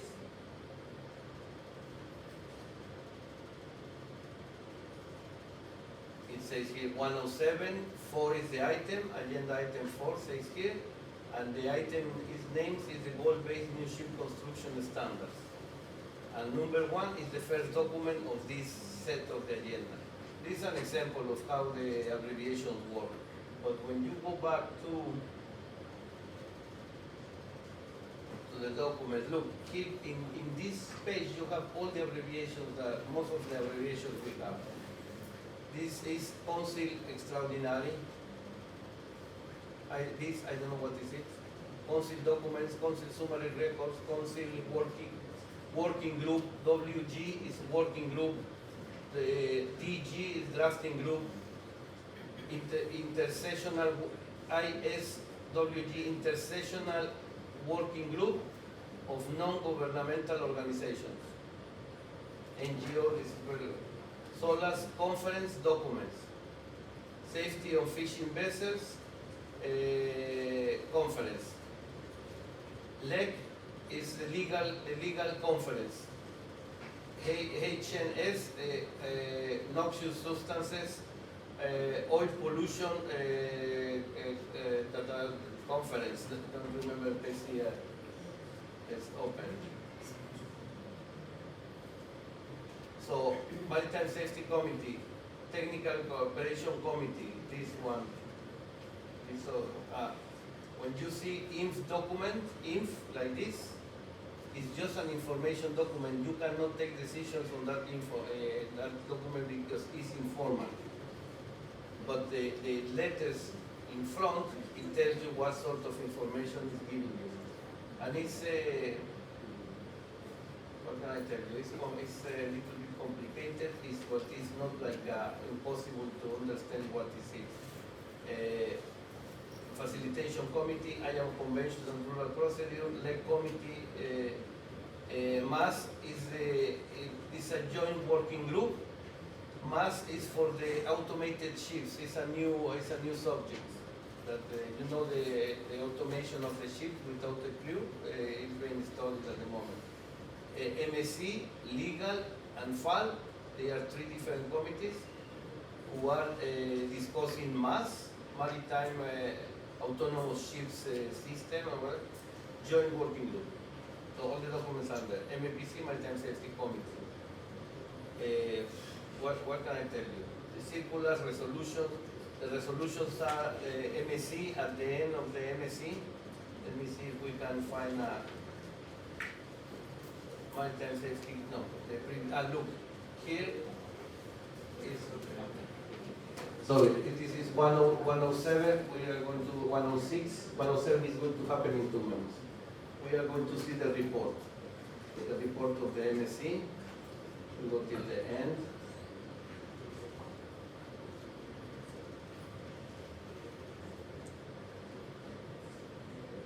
Report. If you see the agenda, it was MSC 106, 19 in the agenda point 19, it says the report of the committee. We open, I want to show you more abbreviations again. Look, this is the agenda. In the point 19, it was consideration of the report. And look, the annexes, the list of annexes, that is the outcome of the subcommittee. Resolution MSC 519-106 is the session, and then the title. Annex 2, MSC resolution. Whatever the committee decides, they issue a resolution. It's like the New Year resolution. Yeah? But this happens every year, every year as well. Not exactly at the end of the year. You have all these, look the consecutive number, 1 to 5, 1 to 6, and the session, always the session, but the subjects are different. And then you don't have more resolution, but you are discussing draft amendments to the section of the STCW code. Draft is that is draft, it's still under discussion. On another subject, we have now a resolution, which is a consecutive number. Draft amendments, and I want to show you when you go through in this we don't have, but then in some other reports. You have here the circular, the MSC circular, and they will announce it in the thing. But well, this is the way it works, the page. This is what you can find information as the list that he was showing. I don't know what else I can tell you at this stage, but I don't want to confuse you. But if you go to the IMO docs web page, and then you can find the abbreviations and what they mean. And if you don't know, always ask. Ask all the time. Ask your colleagues. It's not any mistake. It's something that you should not know by heart. You can always ask what it means, where does it come from. Yeah? Look, this is another one. Subcommittee on Pollution Prevention and Response. 10 is the session and it's coming soon. NCSR, Subcommittee on Navigation and Search and Rescue. Navigation, Communication and Search and Rescue. Session number 10. Maritime Safety Committee, the session 107. The 2010 High Noxious Substances Convention. So, what? Yeah. But well, the thing is that let me show it. Try to what resolution you have in the list. 5.1, 501. No, which one? Where letters? Let me see resolution. Yes. What session?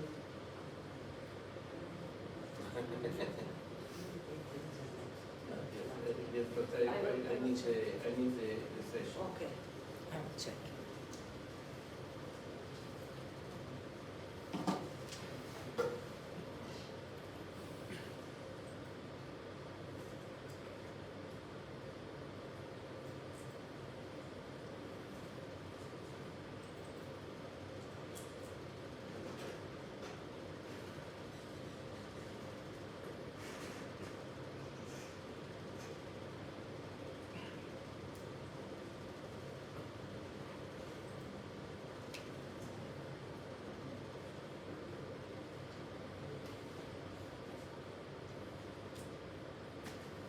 Look, and the other, here on the top you have circular letters. Let's open the circulars and look all the circulars that you have. Look the list. AFS, BC, BLG, bunkers, BWM, ballast water management, CCC, CLC, OLREC. So all these sort of abbreviations you have for different circulars. So if you're looking for a circular, you come to this Agamotop, you click the circulars, and then if you see the abbreviation, you look for the abbreviation in any of these. Okay, and then you will find the circular. Let's click on CCC, which is ours.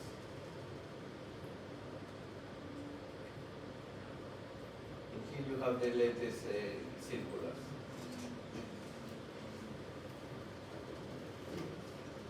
And it's going to happen the same if you go to every subcommittee or committee here. You have the you don't need the Session. this is a problem?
screen.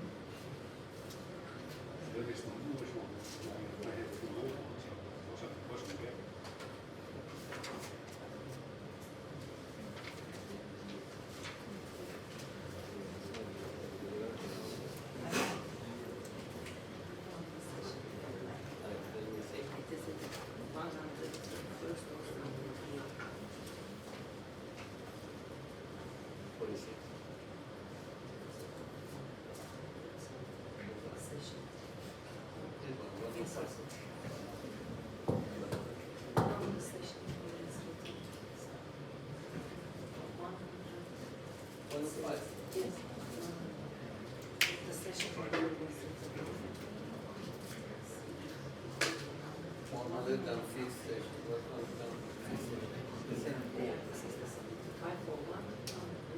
Well, let's imagine that you see the number of a resolution, MSC, let's use this, 501 brackets 105. 105 is the session.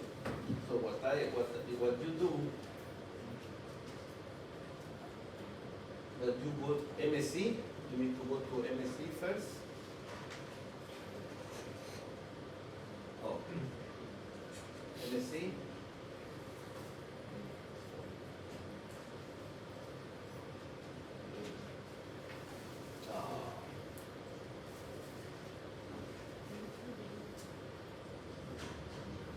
Then you go here 105.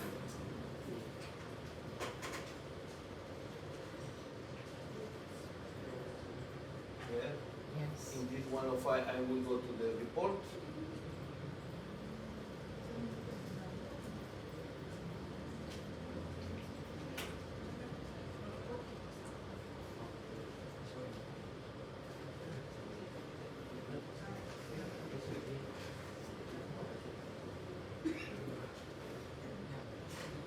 In the report, I will look for the annex in which the resolution Yes. 501 is here. Here you are. Oh, sorry. This one.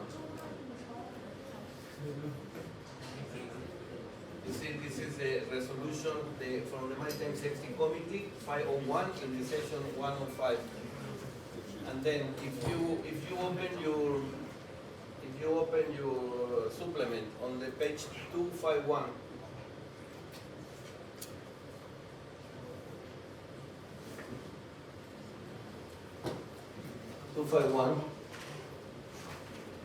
You say it says Maritime Safety Committee Circular at the here. So we are going back. We go to the circulars.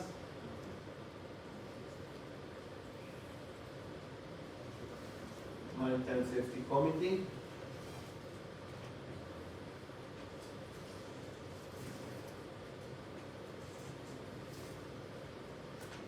And then you have all these consecutive. You need to go all the way to look for 506. Let's see where is it.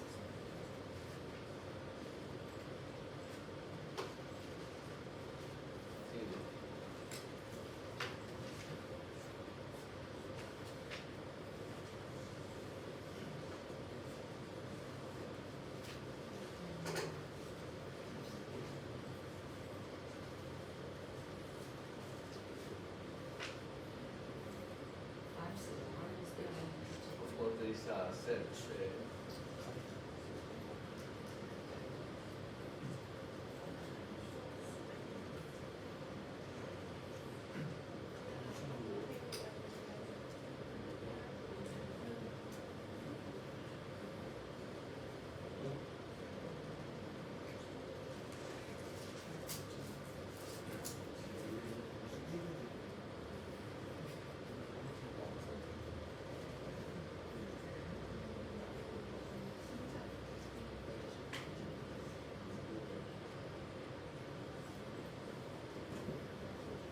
That is a very old circular.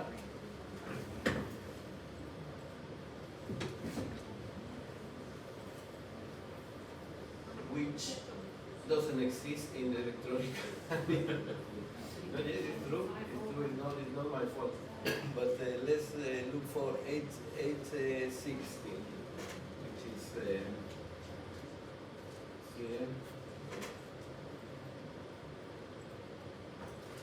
860. Next one. 860. There you go.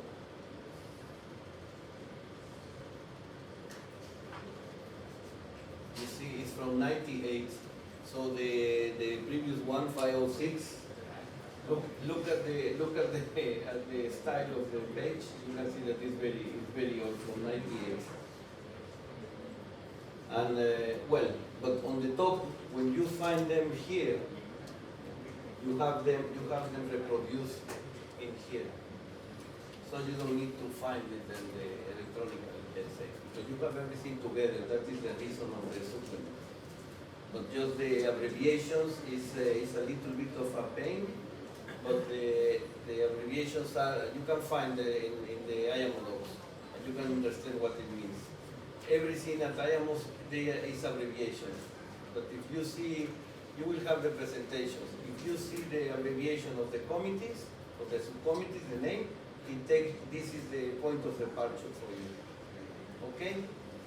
But always go to these IMO docs, look for the abbreviations, and it will give you the key to understand. But otherwise you have it, that is the reason of the supplement to exist. That you have all the related circulars to dangerous goods, at least in here. But if you see other circulars in other IMO instruments, always refer to the abbreviation and try to find this abbreviation in the IMO website. Now, if you don't get into IMO docs, just write IMO CSC, circular, whatever, and it's going to appear, and it will take you to IMO docs. And then you will see what is the meaning of this abbreviation. Just put IMO and then the other abbreviation. And you will know, Google, it is valid. Okay? Because when you Google, it will go to IMO docs. It is very easy about the Google, it really, very easy to Google it. Yeah. Well, this is a little bit, just but Google is not like the answer, like no, but IMO docs is the key, but we do use it. We do use it many times. We go to Google when we don't know sometimes the abbreviations. I cannot know all these abbreviations by heart. And this is something that we always talk because the people, I will give you an example which is very, very silly. We have the library at IMO. It's a very big library full of maritime material, very important maritime material. One day, a few years ago, they decided to change the name to MKC. And someone came to talk to me and, you know, because in the MKC, they are doing, I said, what is the MKC? The Maritime Knowledge Center.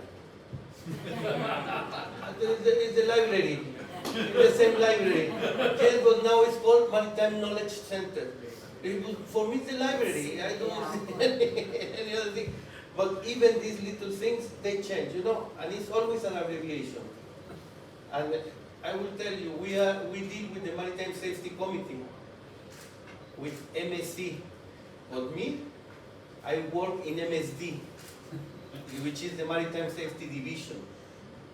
The people in charge of the Maritime Environment Committee, MAPC, they work in MED, Marine Environment Division. The Committee for Technical Cooperation Committee, TCC, is done by the people that works in TCD. So it's a little bit to become crazy, but don't desperate. The answer is there. There is always a solution. Okay, and when you see some abbreviation, don't think that you are ignorant. It's nobody's fault. It's the style. Okay. I don't know what how I can help, Captain. Thank you very much. No.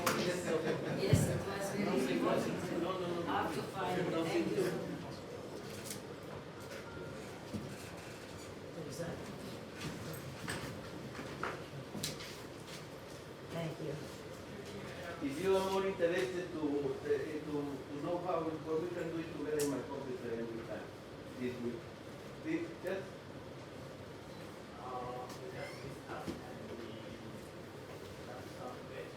Yes?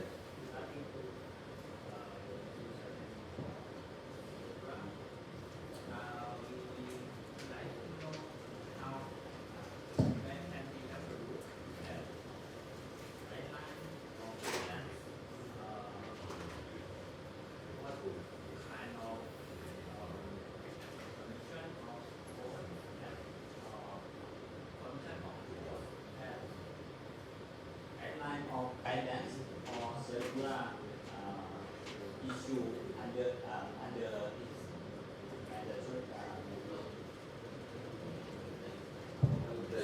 It's a.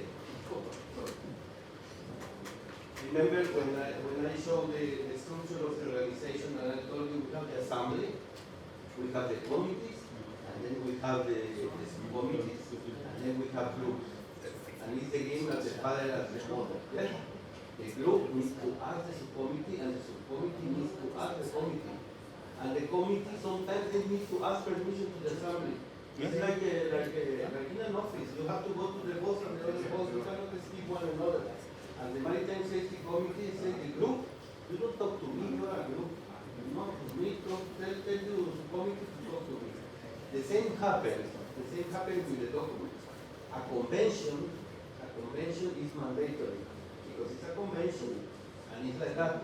After the convention, you have codes, and the codes, strictly speaking, they are not mandatory because they are codes.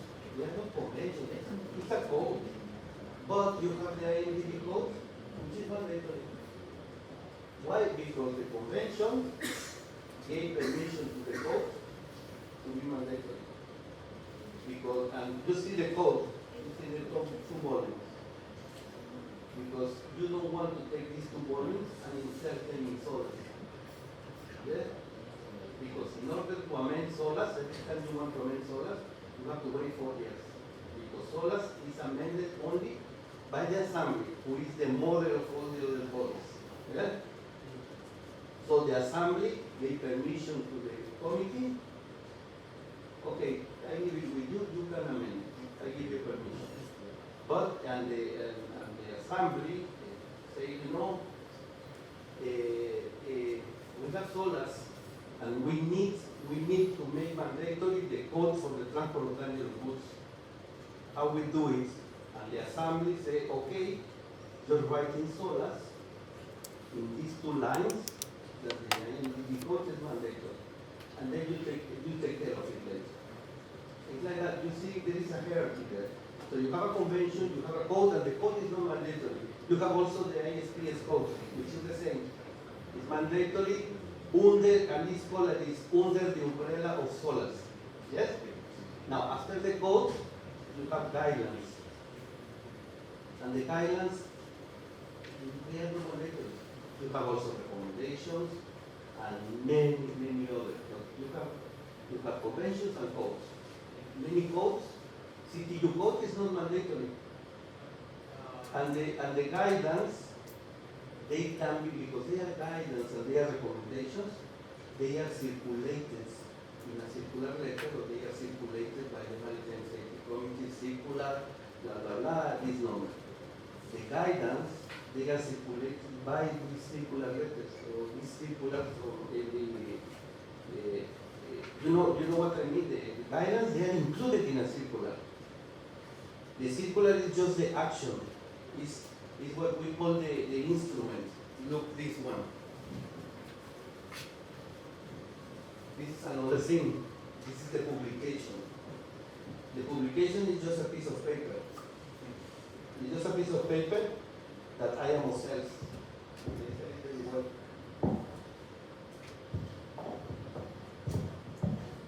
And it says the revised recommendations on the safe transport of dangerous cargoes and related activities in both areas. Yes? Hello? And this is from 2007. If you go inside, you will see that this is a circular. This is the circular. The legal instrument is the circular, but this legal is a recommendation. And and it was circulated 12/16 for all the countries to have it. But this is just a recommendation. What happened with this? Because this is an important measure, the circulars are important as well. But this is just a recommendation for you because you are the authority of your country, and this is for how to deal with any books in port areas.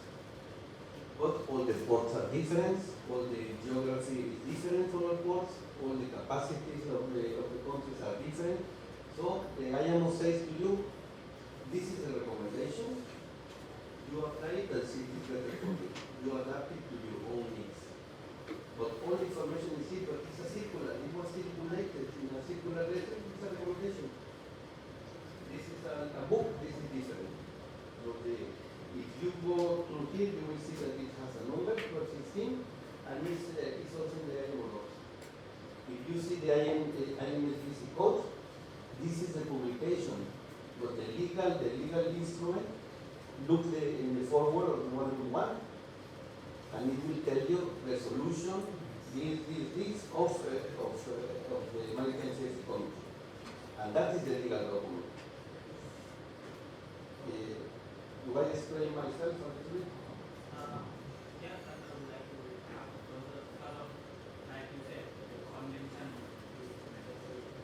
In chapter 7 of the SOLA said, equation 3 said, the various of different tools and then function need to combine with the relevant portion of the Yeah. Then we all know that the IMDG instrument is there, but we don't know how many guidelines or even circular related to the IMDG code or there in the They are in the code. There is a trick there. You know what the footnote is. Usually the guidance and a set of guidelines or recommendations, you will see them in the bottom of the pages as a footnote. Whatever is in the footnote is not mandatory. Also, you have in the code, they explain the wording and it says shall or should. Yes, it will tell you what is mandatory. Also, there is a set a page there that tells you which part of the code, which are not many, which are not mandatory, they remain as recommendatory for the same reason, because you leave the countries to decide how to do it. You cannot impose in certain parts which can be delegated, and is the group of experts to recommend, and is the group of all the countries to decide yes, this part leave it to us. It's written there how to do it, but it means that you can adapt it to your own needs. Every country can do that, you know. But the footnotes, you will see the recommendations usually. Or there is, and the footnote is marked somewhere, and they say, refer to the recommendation. It is telling you that refer is not mandatory, because this part cannot be mandatory. And the part in the bottom, the footnotes, they are not part of the code. This is a rule. This is a rule that you should know always. If you see a footnote, not any footnote, only page. We have many. Here. Look this. This is volume 5. This is supplement. Well, it's an example. Look the size of the footnote here in page 245. You will see many in the code. This is volume 1.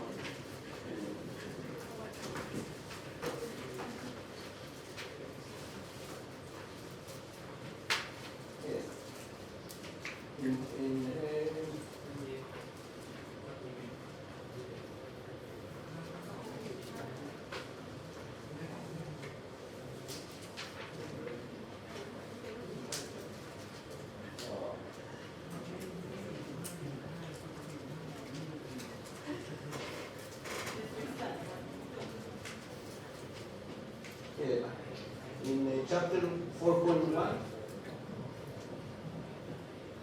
you have here something. It's a footnote,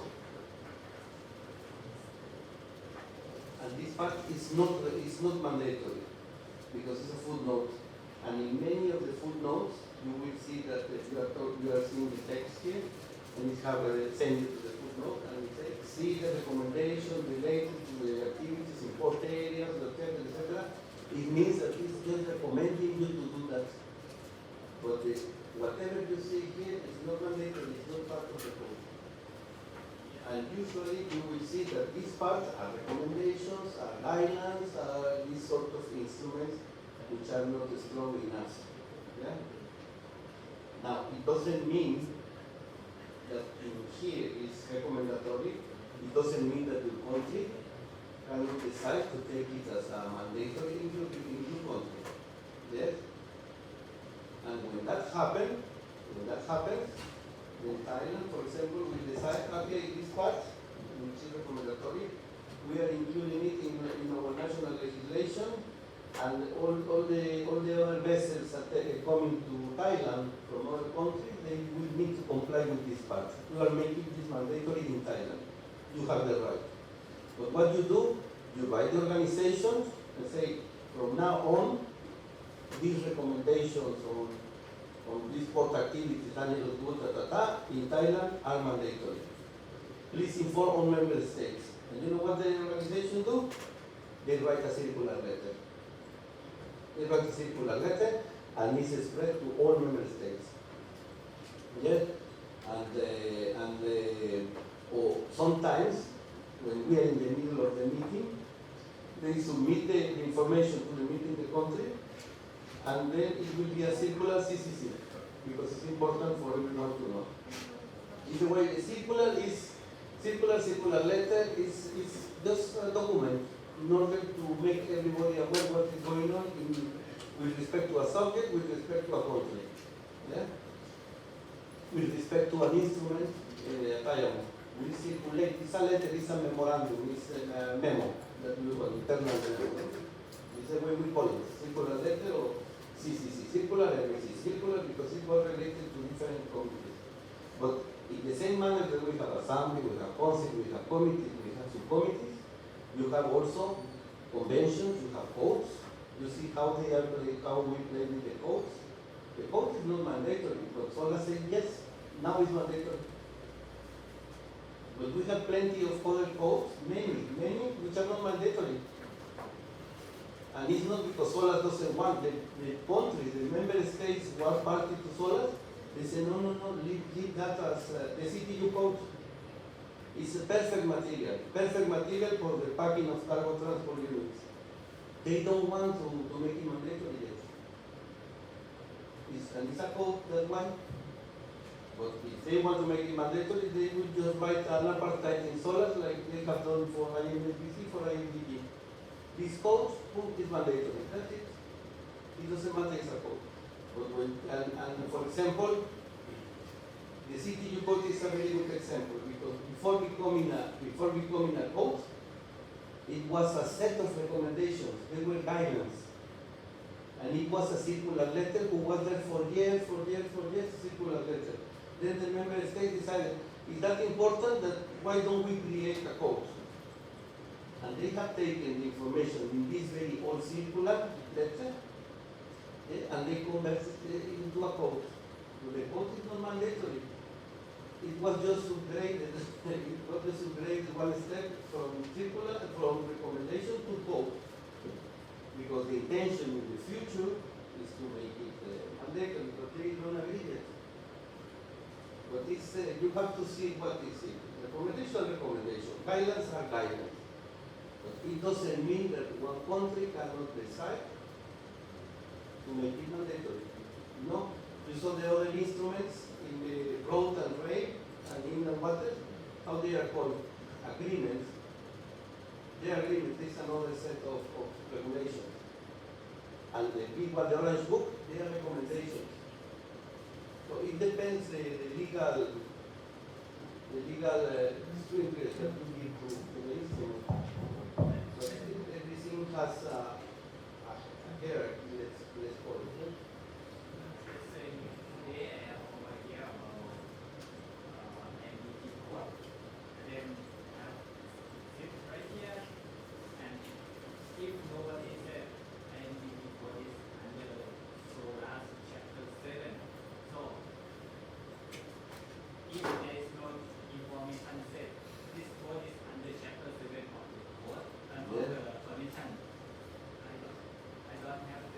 in the part you said no, but in some guideline, you have to say like No. if today I got some information from my friend, okay, we have a look on this guideline, and I want to know, I just wonder, this guideline issue under which mandatory instrument?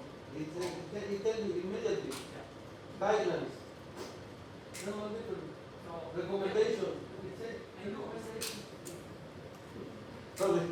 yeah, I know, but I want to know this guideline, which code or convention apply to. I mean, this, if I don't know this code, what it used for, it's very useless. Okay. Another key point is it takes dedication, but every guidance and every recommendation, if you read the first page carefully, it will tell you where this is coming from. It will tell you it comes from this committee, it comes from this committee, and it was endorsed by the other committee. It will tell you where this is coming from. And then you will see where you can apply it. But right now, the court have issue and we discuss a lot about one guideline, and we don't know this guideline, what, which one we should apply to the, our national law, because we don't know this guideline, this issue related to any mandatory instrument or no, just issue, just one issue code.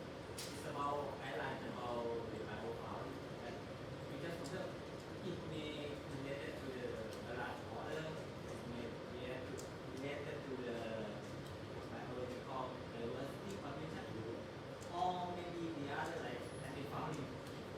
And we, when once we have a look on the first page, what we have said to us, is not so clear. So, I mean, if we have a look at the code and there's a footnote, then we know, okay, there are some guidelines and then we can use for implement the code. But for this one, we have no idea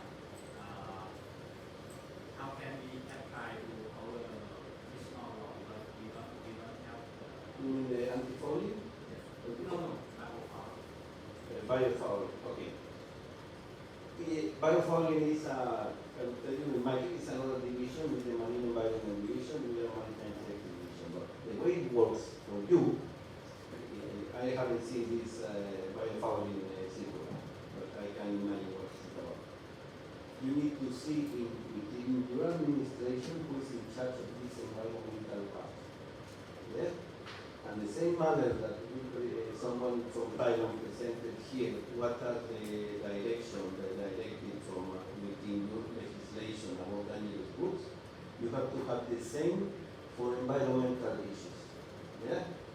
I don't know if you have it, biofouling in there, but if you contact the person in charge of these matters, they will be able to tell you, you know, this is applying or not, because this is, we are talking about guidelines in biofouling. It's something that in coming out from IMO is not mandatory. But you need to ask to this person in charge of environmental issues, what happened with these guidelines in Thailand? Are we taking it mandatory or not? Because it's by Thailand to decide if you will make it mandatory or not in Thailand. Yes? And then you will see if this is, because there is a need of a link between these guidelines and the national legislation. Someone needs to decide if you make it mandatory or not. Because you can, in many countries they do it. But they, in the national legislation, they will write, every activity that is related to biofouling, blah, blah, blah, should be done in accordance to this document, guidance, blah, blah, blah. That's it. That's it, and then it's mandatory. But you need to contact the person on the in charge of the environmental issues. I don't think I over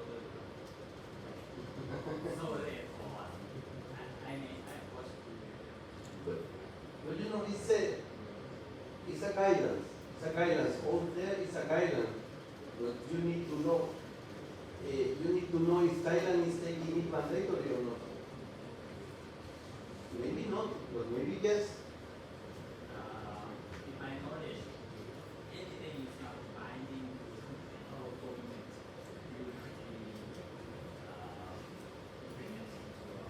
You No, it depends on what the government wants. You know. So also, can I give an example from my own country? To tell you what happened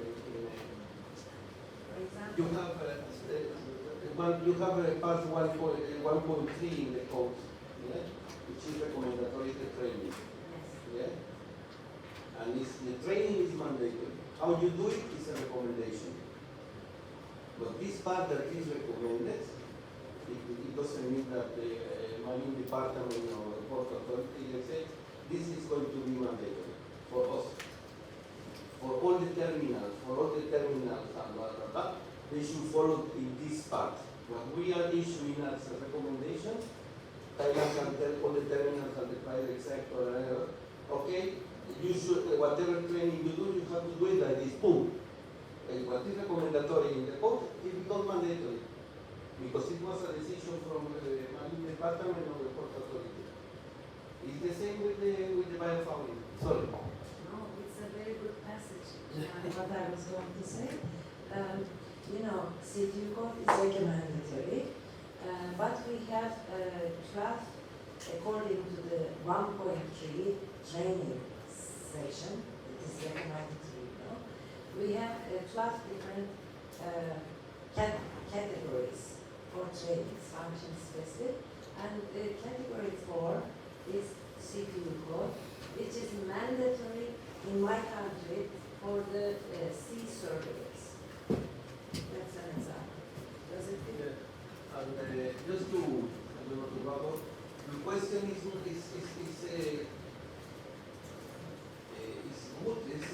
not empty, it's not stupid, it's very good, and we have a whole team at the IMO Secretariat working on that, and we receive emails, we receive messages from member states and people asking, and you need to follow all this background of one instrument. You know, well, for us, guidance, recommendations is very good. Yeah? But when a country makes it mandatory, because there are some countries they say, why they are making this mandatory when it's a recommendation? Well, because the state, every state is free and has the right to do it in their own territory. Yeah? So we need to find all this to give an explanation why, that. It's always happened. But that's why you keep in mind always convention. You have Thailand is part of SOLAS. It's on Thailand is part of SOLAS, then the code is mandatory because SOLAS says. The other codes are not mandatory in the SOLAS, but it doesn't mean the CTU code, the cargo transport unit, for example, Thailand will say, we will check the inspectors, we should do the inspections according to the cargo transport unit code, CTU code. It's valid. It's valid. If you want to inform all the rest of the member states, you can send a circular letter. A circular letter, the government of Thailand will communicate to all member states that the CTU code is going to be used as the basis for inspection of cargo transport units arriving to Thailand or being exported from Thailand. But you need a link between this non-mandatory instrument and new regulations here. You need someone who tell you that this is mandatory. Yeah, but always keep recommendation guides. They are not, unless there is another decision somewhere. And this is your government rule, your institution. Yeah? You can continue. Any other?